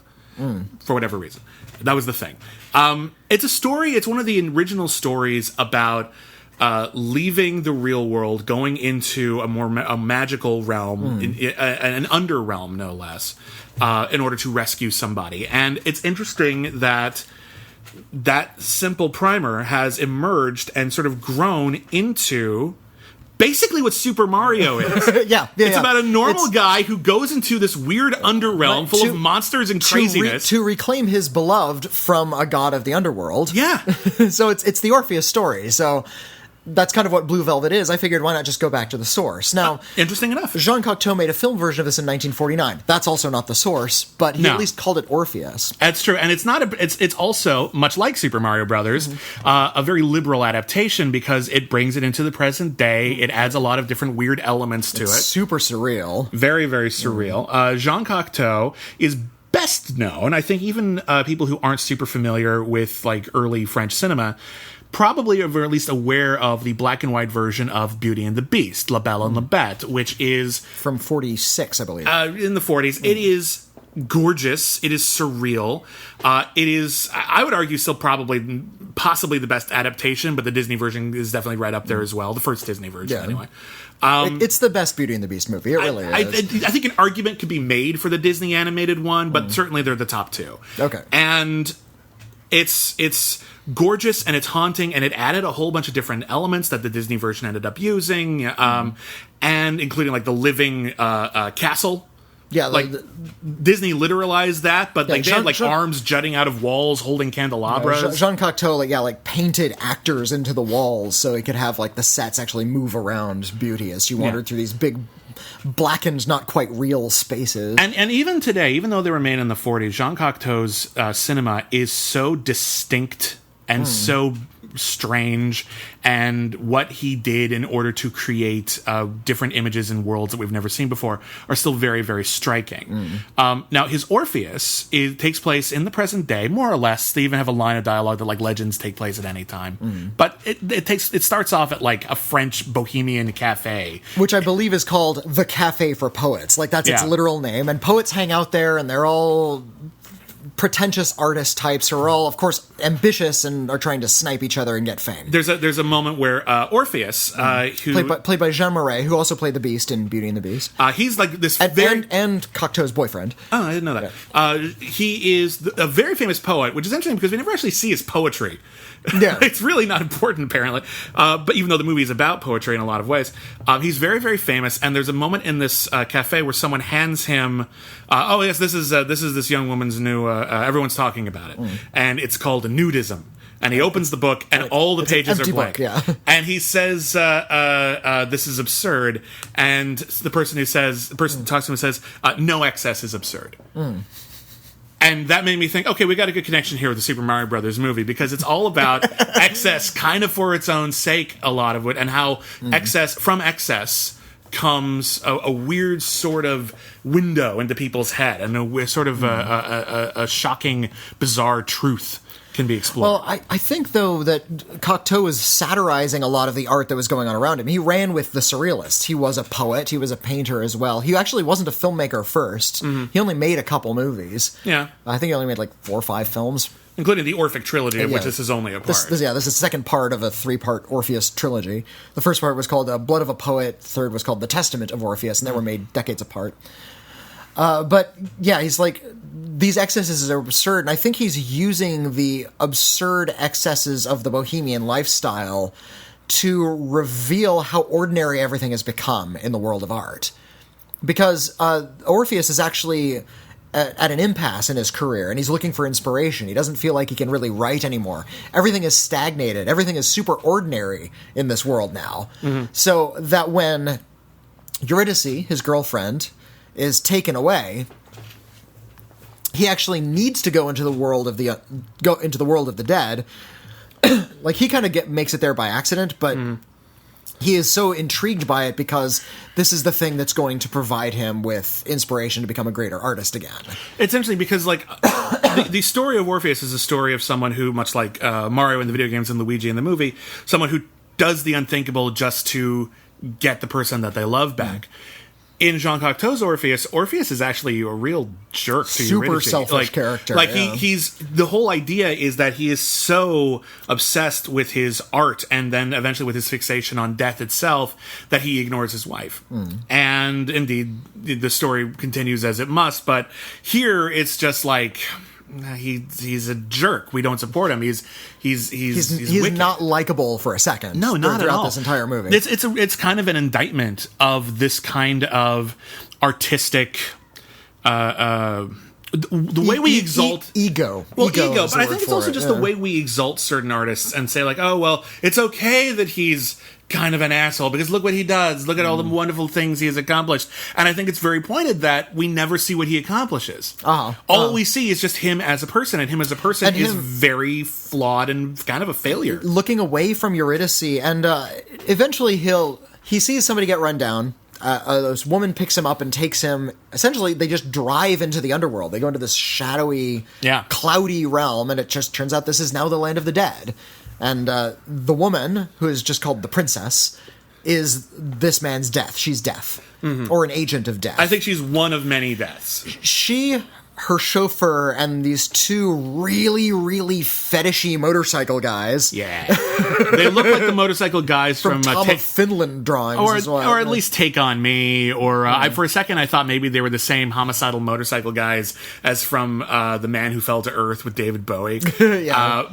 Whatever. Yeah, they're just really fetishy motorcycle guys. Well, there's a lot of fetish in the underworld. Like in Super Mario. The clothing people wears in this exotic land is very leather-bound, and everybody's really sort of tight, and they look like dominators and dominatrixes. We think about this. We think about the idea of sort of losing someone into a strange world that we do not understand, that is full of ideas and sensualities and fetishes that would be alien to, for example, Orpheus's wife, who doesn't get him.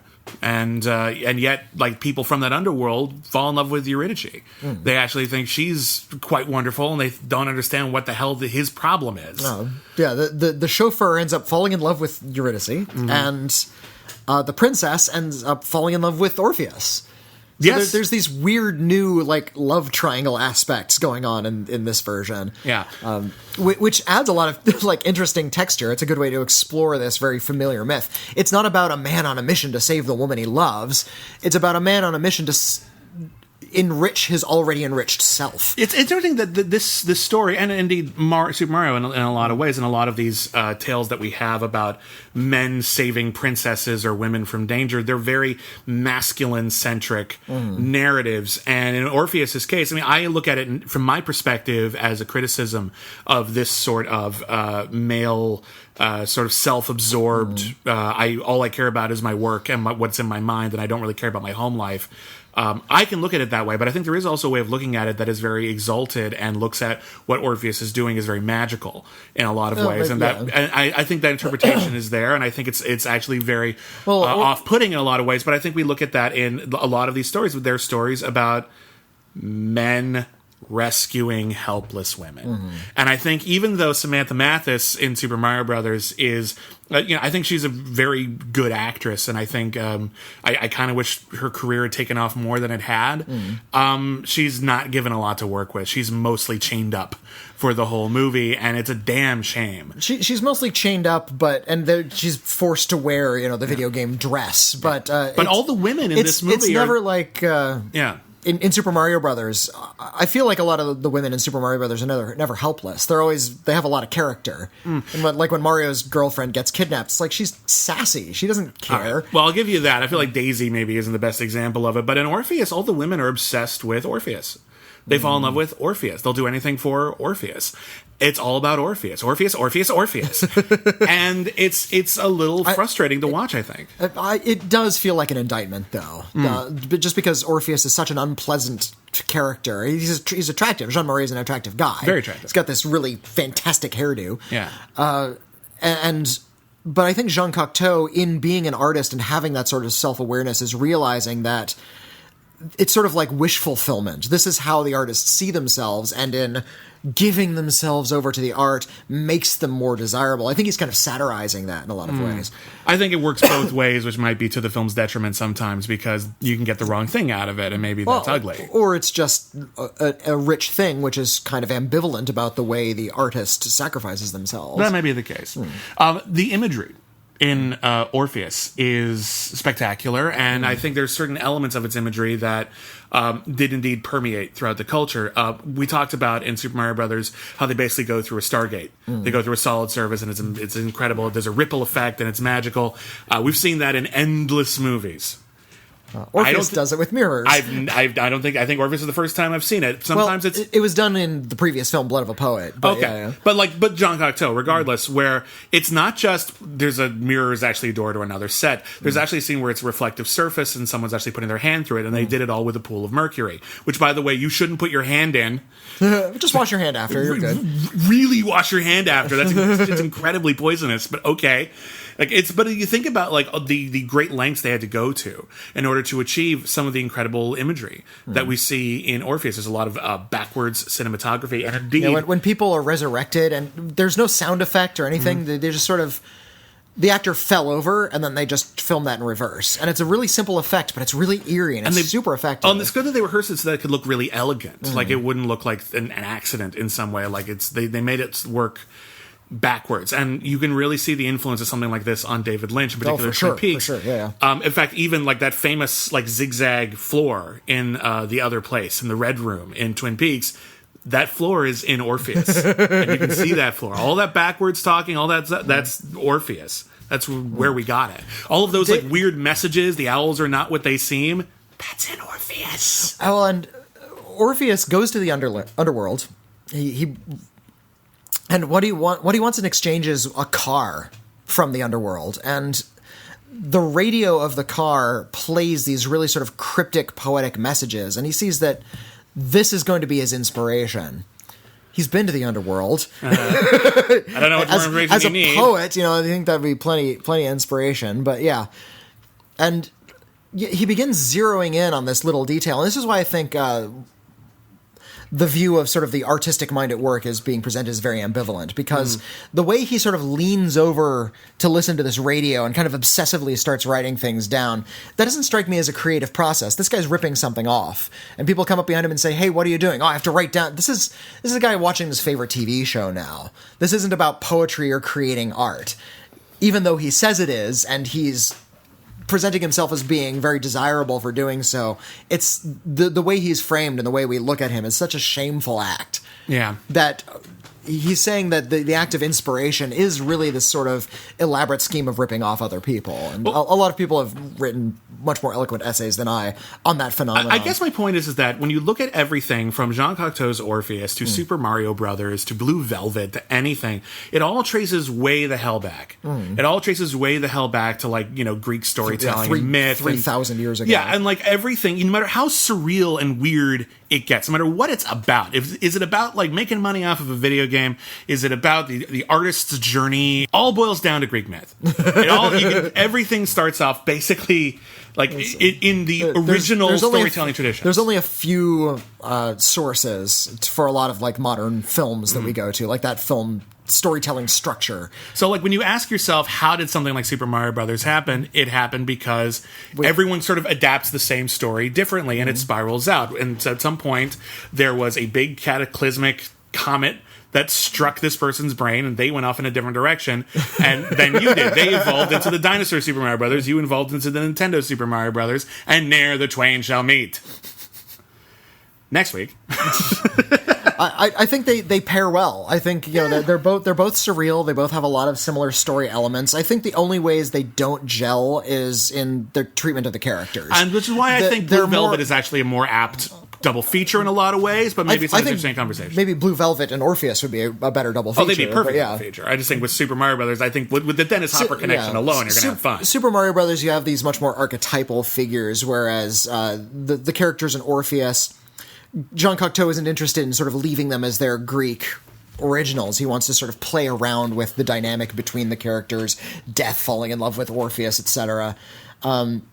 setting the Orpheus story in the modern day. He's clearly trying to put a spin on something. Yeah. And there's something a lot more, he's just approaching it from a lot less conventional a viewpoint. Yeah.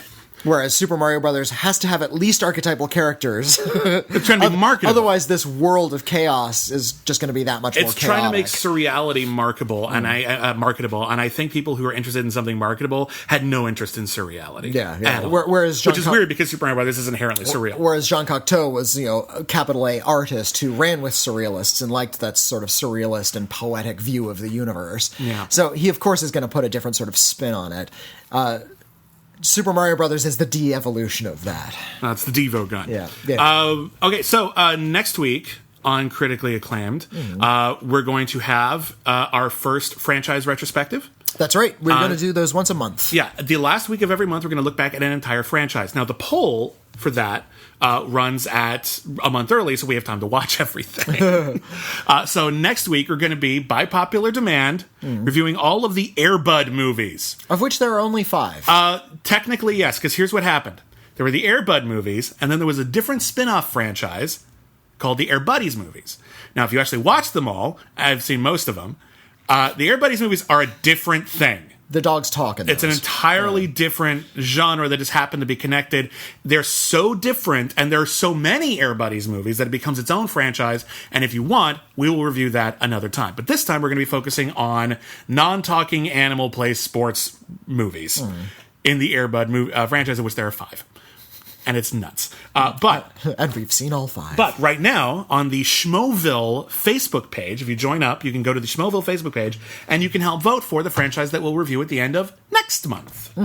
Now, your choices are Highlander, which was our second place last month. So we're going to grandfather that in and see if it can keep its momentum going. But your new options are the Airport movies, which are a series of Oscar-nominated disaster films, all taking place at an airport. They all came out in the 1970s. They were really, really huge, and nobody talks about them anymore. They were big hits. They are gone, but they were huge. So every huge franchise you think is important and will last forever, it might not. Give it 20 years and no one will care. Can you imagine a future 30, 40 years where just nobody talks about superheroes anymore? Or just the Fast and the Furious movies are gone. Just gone. It was a fad. Yeah, that's the Airport movies. It's really, really weird. Smokey and the Bandit, of which there are a ton of movies if you go to the straight to TV realm. Well, 7. That's a ton. That's a lot. 7? There are 7 Smokey and the Bandit 7 movies. Smokey and the Bandit including movies. One that's called Bandit. No, it's just called Bandit. Fine. In any case, there's Smokey and there's a bandit, and they had 7 movies. Bandit, Bandit. That's the title. We're also going to give you the option to vote for the Air Buddies movies if you want to do that to us. And lastly, the Iron Eagle franchise, of which I'm actually not very familiar and I would be discovering for the first time. 4 super fast planes. Cool. Movies. 4 super fast plane movies. Everyone likes super fast planes and movies. Now, before we get to our letters, we promised we would do our rapid fire reviews. The lightning round, you said. Yes. So this is geared toward the fans of the B Movies podcast who are listening to our old podcast that we had over at our old venue. And there was a gap between the end of that and the start of this. Yeah, about 3 months. And we kept on seeing movies. We were still reviewing them from time to time in print, but we were also just staying on top of our crap. And if you're new and you just kind of want to get a quick overview of how we feel about things, this is it. Now, this lightning round, we get a couple of sentences per movie, and then we give it a C- to C+. Right. Because there are currently 48 films on it. So we're going to really speed this up, and okay? I'm sure we forgot a couple. So, probably did. But these are all new release movies that came out between the end of our old podcast and this new one. All right, so the first movie, I'm going to go in chronological order of when they came out. All right. The Dark Tower. Didn't see. I did see it. I never read the book. I understand there are certain elements of it that are rather faithful. I'm not mad at it because I didn't read the book, I think. I think I just saw a rather generic young adult type fantasy thing. It's not particularly good, but I don't hate it the way a lot of other people do, so I'm going to give it a mild C. All right. Annabelle Creation. I think we both saw this. We both saw this. Better than Annabelle. I mean, most things way are better than Annabelle. Yeah. I actually think it had a lot of good tense moments, some good jump scares. which is all you really require from a film like that. It's actually a good time at the movies. It's a great killer doll movie and a really fun horror movie roller coaster. I definitely give it a C+. C+. All right, The Nut Job 2, Nutty by Nature. No, I saw it. No, it's better than the original, which is saying something. Not really. It's like the original's garbage. Here's what's saying something. It's better than the original and still bad. I will take nothing of this movie away from me when all is said and done. It's best that we all just move on. It's a C-. Pilgrimage stars John Bernthal from The Punisher as a mute guy helping a bunch of Catholic priests in the Middle Ages transport a sacred rock. Not as interesting as it sounds. C-. The Only Living Boy in New York, the latest film from Mark Webb, who did the last two, the Amazing Spider-Man movies. And it is a story about a rich, put-upon guy who wants to be a poet in New York, and why isn't everything awesome because I'm rich and in New York, and I'm going to sleep with my dad's mistress because it's really kind of unwatchably pretentious. It's really bad. It looked bourgeois even from the previous. It's one of the bougiest movies of the year. It's definitely a C-. Logan Lucky, you watch this. Logan Lucky is another it's like the blue collar version of Ocean's 11. It's another heist movie from Steven Soderbergh. It feels very much the same in terms of its pacing and its tone, although its characters are wildly different, and it's about robbing NASCAR. Yeah. And it's just as witty and just as fun and just as light and just as insubstantial as Ocean's 11. Yeah, it's kind of forgettable, but it's an entertaining time, and I did like it. And I love Ocean's 11, but it's insubstantial. Yeah, I'll give it a C+ just because I do recommend seeing it because it's a fun time, but it's not Steven Soderbergh's best painting imagination. Your score?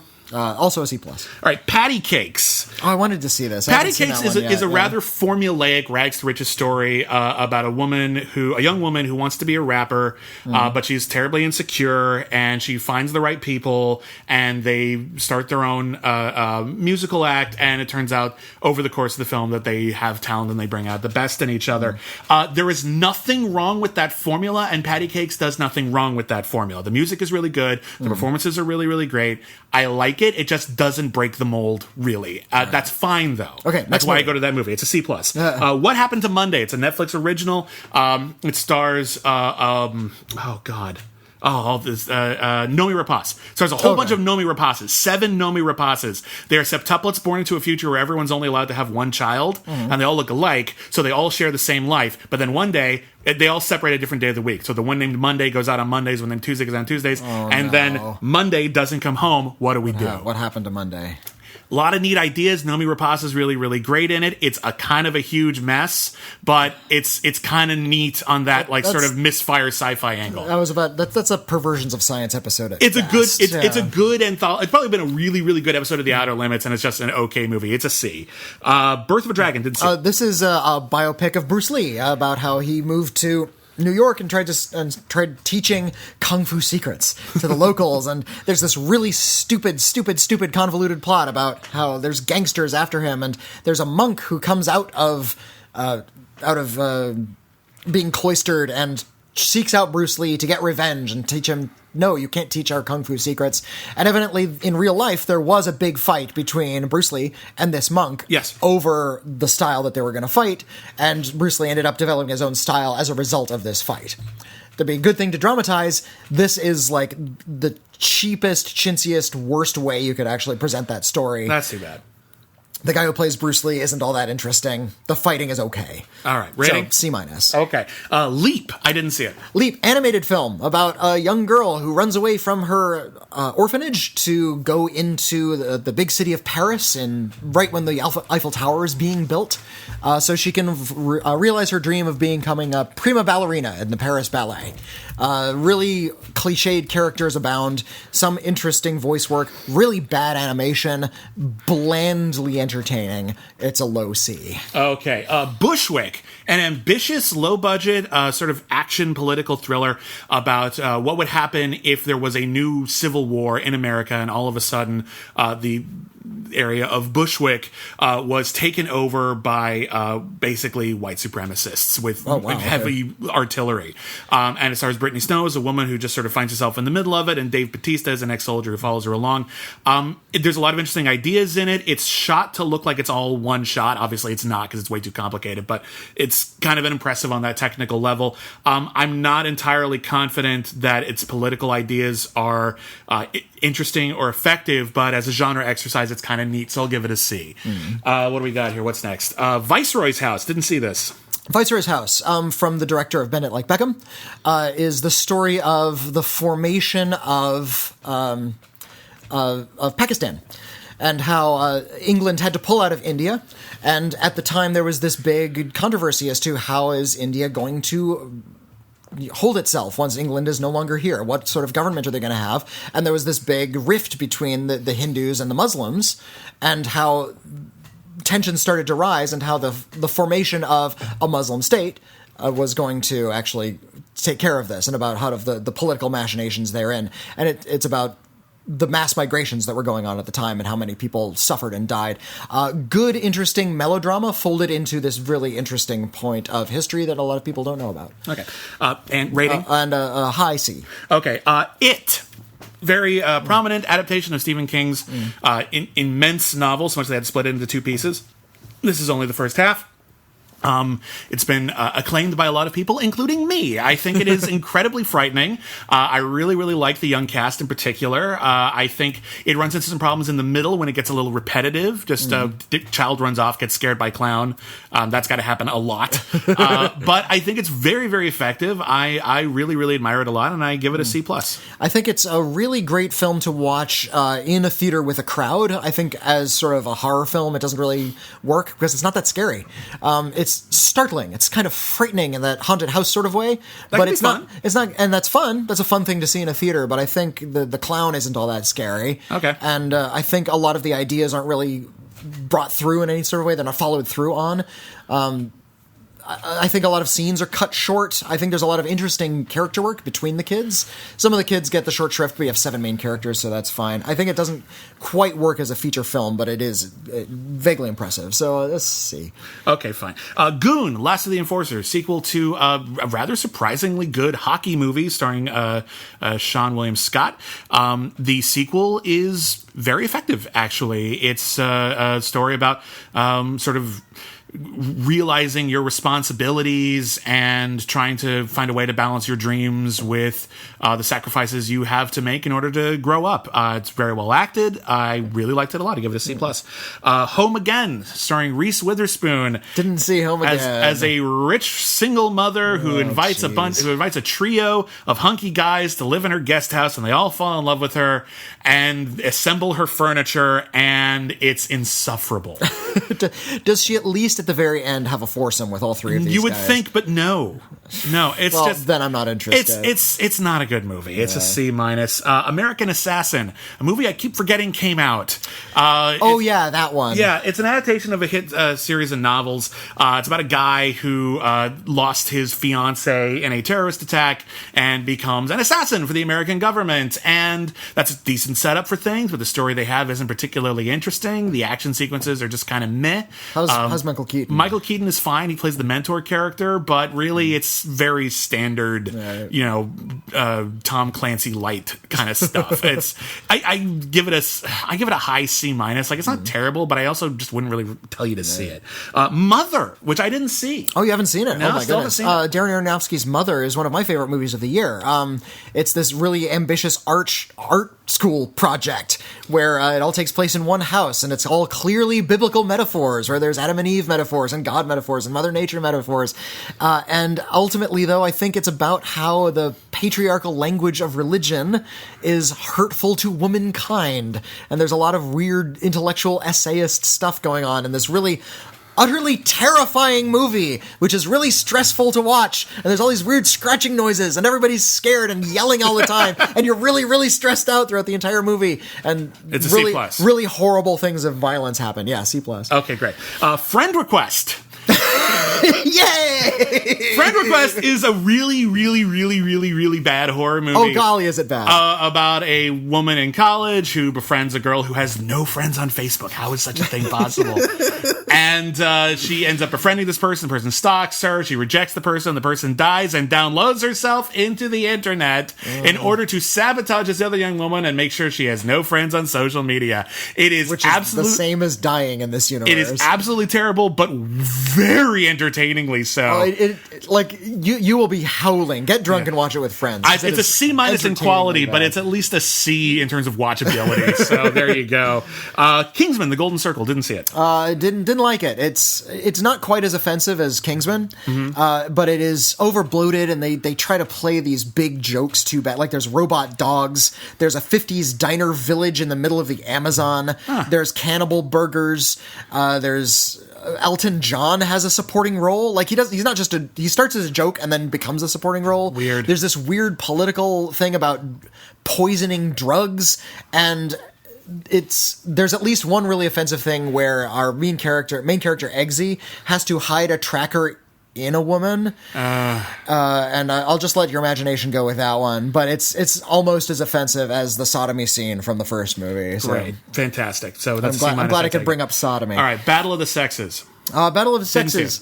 This is about a biography of the famous match between Bobby Riggs and Billie Jean King, the tennis match from the 1970s, and how it was staged as this big Battle of the Sexes, when really it was just sort of a publicity stunt, and how important it actually was for Billie Jean King to prove that women can have their own tennis league, which they didn't have at the time, versus Bobby Riggs, who was just an opportunist who wanted to do this fun stunt and posed as a misogynist just to get clicks, more or less.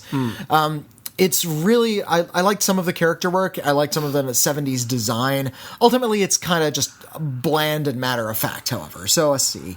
Okay, fine. Victoria and Abdul. This is another Queen Victoria movie. Another Queen Victoria movie starring Judi Dench as Queen Victoria. And another biographical film about how she befriended a fellow named Abdul from the Far East. And how his interests and his teachings ended up influencing a lot of the final days of her queendom.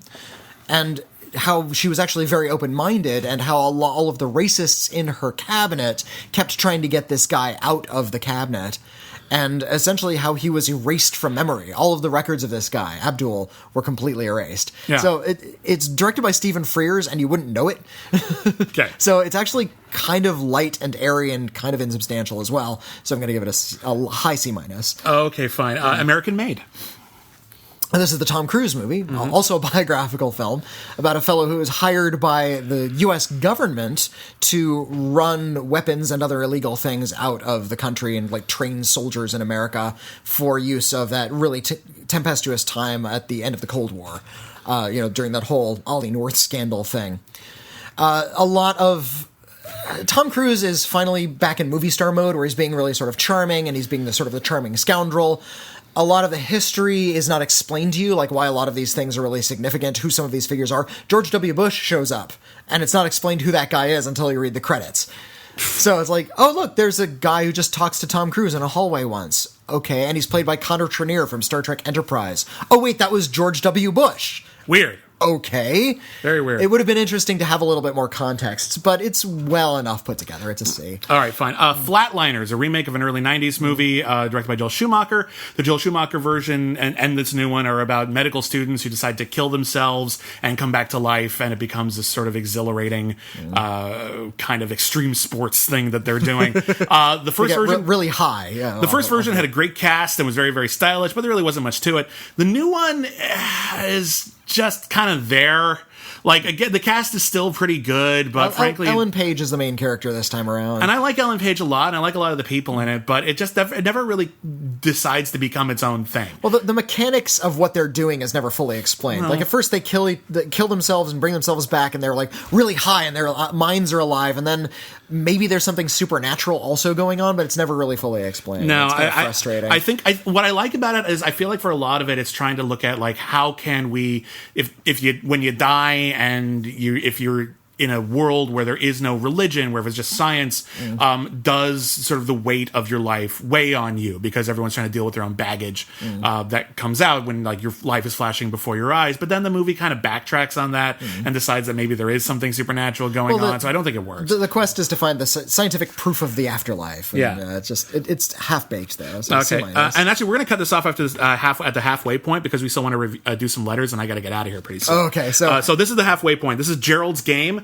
It's a new film on Netflix. Stars Carla Gugino and Bruce Greenwood as a married couple. Another Stephen King adaptation. They go to a cabin in the woods where they're going to reignite their love life with some bondage. And she gets handcuffed to the bed, professional grade handcuffs, very sturdy bed, and then her husband has a heart attack and he dies.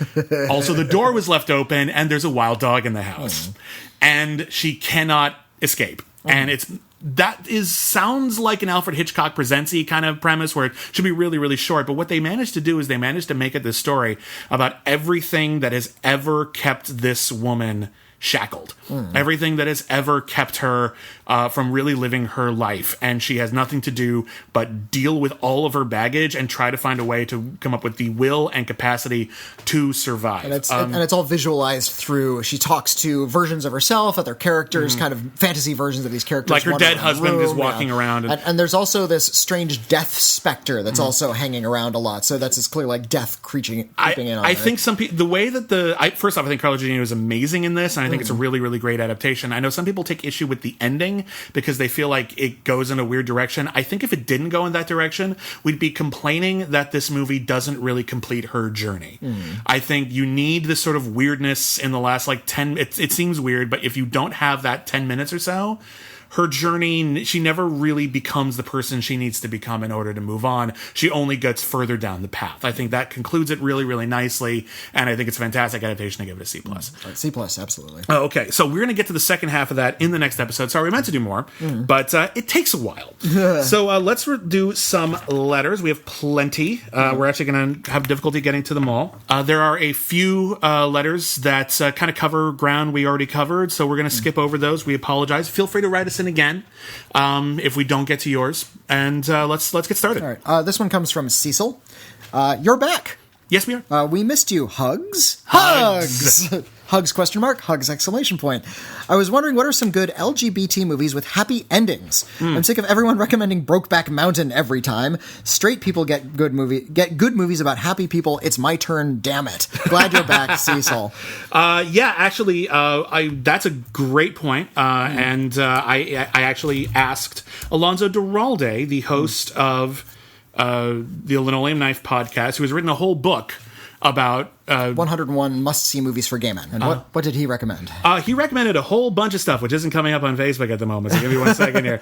One that comes to mind is Billy's Hollywood Screen Kiss. Okay. Came during the big boom of indie films and queer films of the 1990s. Yep. About a fellow who has unrequited love for this new roommate who may or may not be gay, and it ends up on a note that is kind of surprising. Yeah. One of the first things that came to my mind was Priscilla, Queen of the Desert, which is a very, very nice, very, very funny road trip movie starring Hugo Weaving and Guy Pearce and Terrence Stamp, and it's really great. Now, Alonzo just gave me a list of titles, so I'm not terribly familiar with all of these, so I'm just going to give you a list of titles. Alonzo recommends them, and they're all going to be pretty affirming. So, Beautiful Thing. Go Fish. Okay. Center of My World. Haven't seen that. GBF. Gay Best Friend. God's Own Country. GBF is... all right, well, anyway. Miles.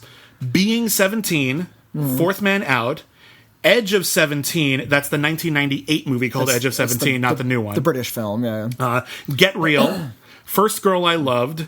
And Geography Club. All of those are recommended by Alonso Duralde from Linoleum Knife. I highly recommend you go check out his podcast as well. Queer films that do not have tragic endings, as so many of them do. Okay. You know what? The Birdcage. Why not? Okay. I love The Birdcage. And it ends with bigots overcoming some of their prejudices in a happy wedding. It's That's just nice. a good comedy. Yeah. Let's see what we got. Here's one from, I hope I'm pronouncing this right, Erica.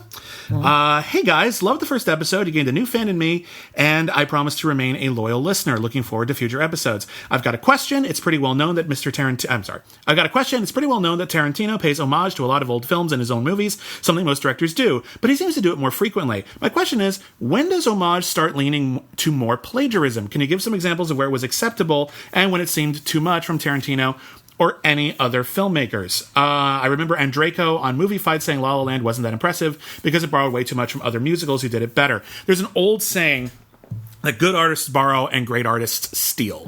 And I think you can take that too literally and just use that as an excuse to plagiarize. And I don't think that's what it means. I think it means just you take something and you make it your own. Yeah, you have to make it your own. I think it's one thing to just do an homage, but you have to make sure that when you do it, you're doing it for a new reason and it has a different purpose. I'm not allowed to talk. I have to recuse myself of talk about Tarantino because he's my boss. Yep, you were a projectionist at his movie theater. I'm a projectionist at his movie theater. But yeah, I understand what you mean when certain filmmakers take a lot of like stylistic cues from other filmmakers, and sometimes it looks like they're just doing that thing again. Like, look at J.J. Abrams with Super 8. He's just making a Spielberg movie. He's not really adding anything to the conversation about that. He is... Here's the thing. A great artist will take those things and explain to you why they are being influenced to make art. Whereas a lesser artist will look at those things and just say, aren't those things great? I remember that. I agree. And I think I can speak about Quentin Tarantino, and I'll just say that I think Tarantino is pretty good about taking things he knows from other movies and putting them in different contexts to create more of a dialogue between old and new cinema. Then when he's at his best, I think that's what he does. Sometimes it just seems like he's just using that musical cue because it's neat, but what are you going to do? I think you look at a lot of great filmmakers. Steven Spielberg has paid a lot of homage to John Ford, for example. Martin Scorsese has paid homage to everybody, if you know where to look. Sometimes it's just a matter of Quentin Tarantino uses films that people are familiar with because they're genre grindhouse stuff, and it's not necessarily the art house films that are flying under some people's radar, so they're not necessarily aware of it. Also, Quentin Tarantino likes to call his shots and tell you about it. So he's very, very famous when he does it. He likes to brag about what he's taking from, so he'll let you know. He loves those movies, and he wants you to love them too, and so he's using his films to introduce you to that. Let's do one from... Here's a letter from Cody. Okay. Dear Bibbs and Whitney, I'm very glad that you're able to find a new home for the podcast. Us too. Yeah. I was following your previous one for almost a year, and I was heartbroken. It got canceled. Too soon, if I may add. You may. Now that the year is turning its final lap, I'd like to ask, what films do you believe are flying under the radar, even for critics? For me, it would be The Wall, a small little movie from Amazon Studios that surprised me. While I liked it, I didn't start to love it until it was stuck in my head for weeks. I keep thinking about the great performances and powerful, simple story, but it doesn't seem many people are talking about it. Keep up the great work. Sincerely, Cody. Around this time, everyone's talking about sort of Oscar-y type films, but there's a lot of really great films that maybe aren't getting that attention. I'll tell you one that actually just came out that is really fantastic. It's called The Light of the Moon. It stars Stephanie Beatriz from Brooklyn Nine-Nine. It's her big sort of dramatic breakout role, and it is a story about a woman who is assaulted and the ramifications of that. And it's not about its plot. It's about just the day-to-day, here's how you deal with all of this horrible stuff that happened to you. And it's something that is so intimate and so fascinating and just dramatizes in a very real but very involving way a lot of the aspects of that experience that kind of get glossed over in a lot of movies because they're eager to get to the next plot point. It's really, really fascinating. She gives a great performance. You give me one. Alejandro Jodorowsky made a movie this year. He sure did. Nobody saw it. No one saw it. Nobody talked about it. No. It's one of the best movies of the year. It's called Endless Poetry. It's kind of a sequel to The Dance of Reality, kind of more autobiographical stuff, just as robust, colorful, and as energetic as any film you could hope to see. And Jodorowsky is in his late 80s. There you go. So go for it. I don't even know where you can find this one. But find Endless Poetry. It is so good. Okay. We have another submission from... I'm never sure if they don't sign off with their actual name who to say, but I'll just say from a listener. A listener, hello to both William and Whitney from South Korea. And yes, I am probably the only Korean listening to the Schmoes channels. I don't know if that's true. I decided to send you guys my first submission of any sort in my whole life after listening to your first episode. Wow. I've actually been listening to the Schmoes stuff for 3 years and was just that, but you guys in the first episode hooked me. It had charm, it had laughs. You're just being nice. I'm going to skip ahead. I just wanted to ask you guys, what obscure unknown South Korean film do you enjoy that nobody knows about? Things like Old Boy or Host and films by those famous directors aside, what is your Korean film literacy like? Thanks again. And Okay. Apart from Bong Joon-ho and Park Chan-wook, my education of Korean film history is very limited. However, a film I very much like called Why Has Bodhidharma Left for the East by, I think it's Bong Joon-lee is the filmmaker's name, is a Korean film about Buddhism and meditation. And it's actually one of the best primers for Buddhism I've ever seen. Huh. And it's a cinema classic. I think it came out in 1983. I'm probably getting the year totally wrong. But it's several decades old at this point, and if you have the patience for that kind of slowed breath of cinema, it is one of the better films you're going to run across, and it's a Korean film. So there you that's go. That's one I can recommend. I am also nowhere near an expert. It's Korean cinema wasn't imported en masse to America for a long, long time, and until Park Chan-wook, really. Yeah, and then a lot of my formative years, I didn't get to see them. But I'll tell you a film that my wife introduced me to, 301 302, directed by Park Chol-soo. It's a story about two women. They're neighbors. One of whom wants to be a gourmet chef. The other one has a phobic aversion to food, and they sort of interweave into each other's lives, and you find out why they are the way they are, and it turns into a very surprising, very unusual, and rather disturbing thriller. And I don't want to ruin how that happens. Suffice it to say, it is messed up, and just walk in ready to go, yeah. But it's really, really great, and I think it's fantastic. Let's see if we can do two more. All right. Here's one from Daniel. Hey guys, I really love the show. I had a conversation with my brother and uncle the other day regarding the Oscars and how they don't like Oscar movies, and that blockbuster movies don't get the treatment they deserve from the awards. Old conversation. Then I argued that Mad Max got tons of Oscars, but I didn't get through to them. How do I convince them that Oscar movies are worth a shot? And also, why do blockbuster movies tend to do poorly at award season? I will answer the second question first. The Oscars, for the most part, it looks like it might be changing now that Moonlight won Best Picture, and I hopefully so. But for the most part, Oscars have liked the same type of movies over and over. It's just that the movies that used to be blockbusters that the Oscars rewarded are no longer blockbusters. You go back to the 70s. Blockbusters now are just movies for teenage boys, essentially. Often, yeah. Whereas back in the 70s, a movie like The Godfather, back in the 60s, a movie like The Sound of Music, those were huge hits. These were enormous hits, and if you adjust for inflation, they still are. Like, they're still in, like, the top whatever movies ever made in terms of attendance. People loved those movies, but they were movies that were made for adults. And then after Star Wars came out, and this is a long conversation, we can have it another time, studios started making more top flight, expensive, important type movies, like important to the studio, that catered to a more adolescent demographic. And as a result, blockbusters, not that they're all dumb, but they got a little dumber in general, and they became the sort of thing that the Academy doesn't reward as often. There are exceptions to this. You mentioned one, Mad Max Fury Road. Titanic was a huge blockbuster. Avatar got nominated for a lot of awards. Sixth Sense was a huge blockbuster. It happens, but you're right. It is relatively rare. As for how to get your family to watch those other movies, I think you got to try to find the right one. Everyone needs a gateway. What's a good gateway Oscar, like from recent years? I don't know. It's hard to say.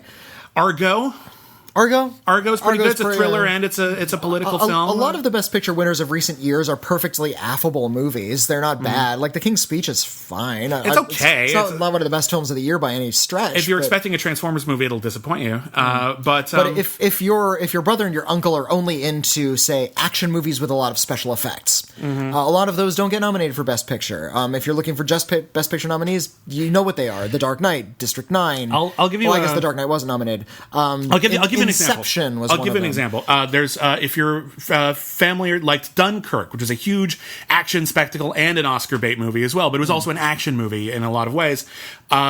Take them to see Darkest Hour, which we'll review, I believe, next week, starring Gary Oldman as Winston Churchill, and it's all about all the behind-the-scenes goings-on about Dunkirk. Yeah. And it's really, I'll tell you right now, it's very well filmed. It is very tense. It's very, very well made. It is the Oscar baity kind of movie version of that, but it's a very, very good one. I don't see Oscar bait as necessarily inherently insulting. I look at it as kind of a weird genre in a way. It just hits all of these notes really, really hard, but a lot of them are really good. There's just important, big emotional beats that are always covered in kind of the same way in a lot of the Oscar films.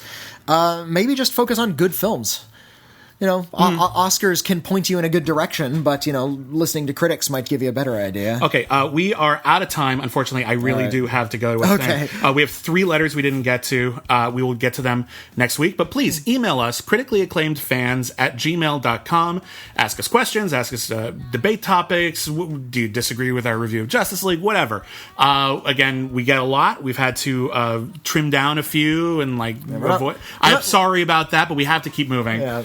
But thank you very, very much, everybody, for listening. You're totally awesome. I'd like to thank everyone at the Schmoes Know and SK Plus channels. We are on Schmoes Know on iTunes and SK Plus on YouTube. Listen to all the other shows that are on this particular channel. They're pretty groovy. They're all coming with us anyway, so why not? Why not? And you can also listen to us every week on Cancel Too Soon, the podcast where we review TV series lasted only 1 season or less. That is on iTunes. That is on Stitcher. That's all over the place as well, but it's not part of the Schmoes package. You can find me on Twitter at William Bibbiani. I'm at Witney Seibold. That's Witney with no H and Seibold with an EI. It sure is. And again, you can go to Schmoville to vote on our next poll. And our next poll is about what franchise we're going to review next month. But next week, we're going to review all of the Air Bud movies. We're going to review the new Pixar movie Coco. We're going to review in more depth than what I just mentioned, the new Oscar Beatty movie Darkest Hour. Yeah. And we're going to review The Man Who Invented Christmas. Starring Dan Stevens. So thank you, everybody, for listening. And never forget, everyone's a critic. I want to go to the midnight show. I'm sorry, what?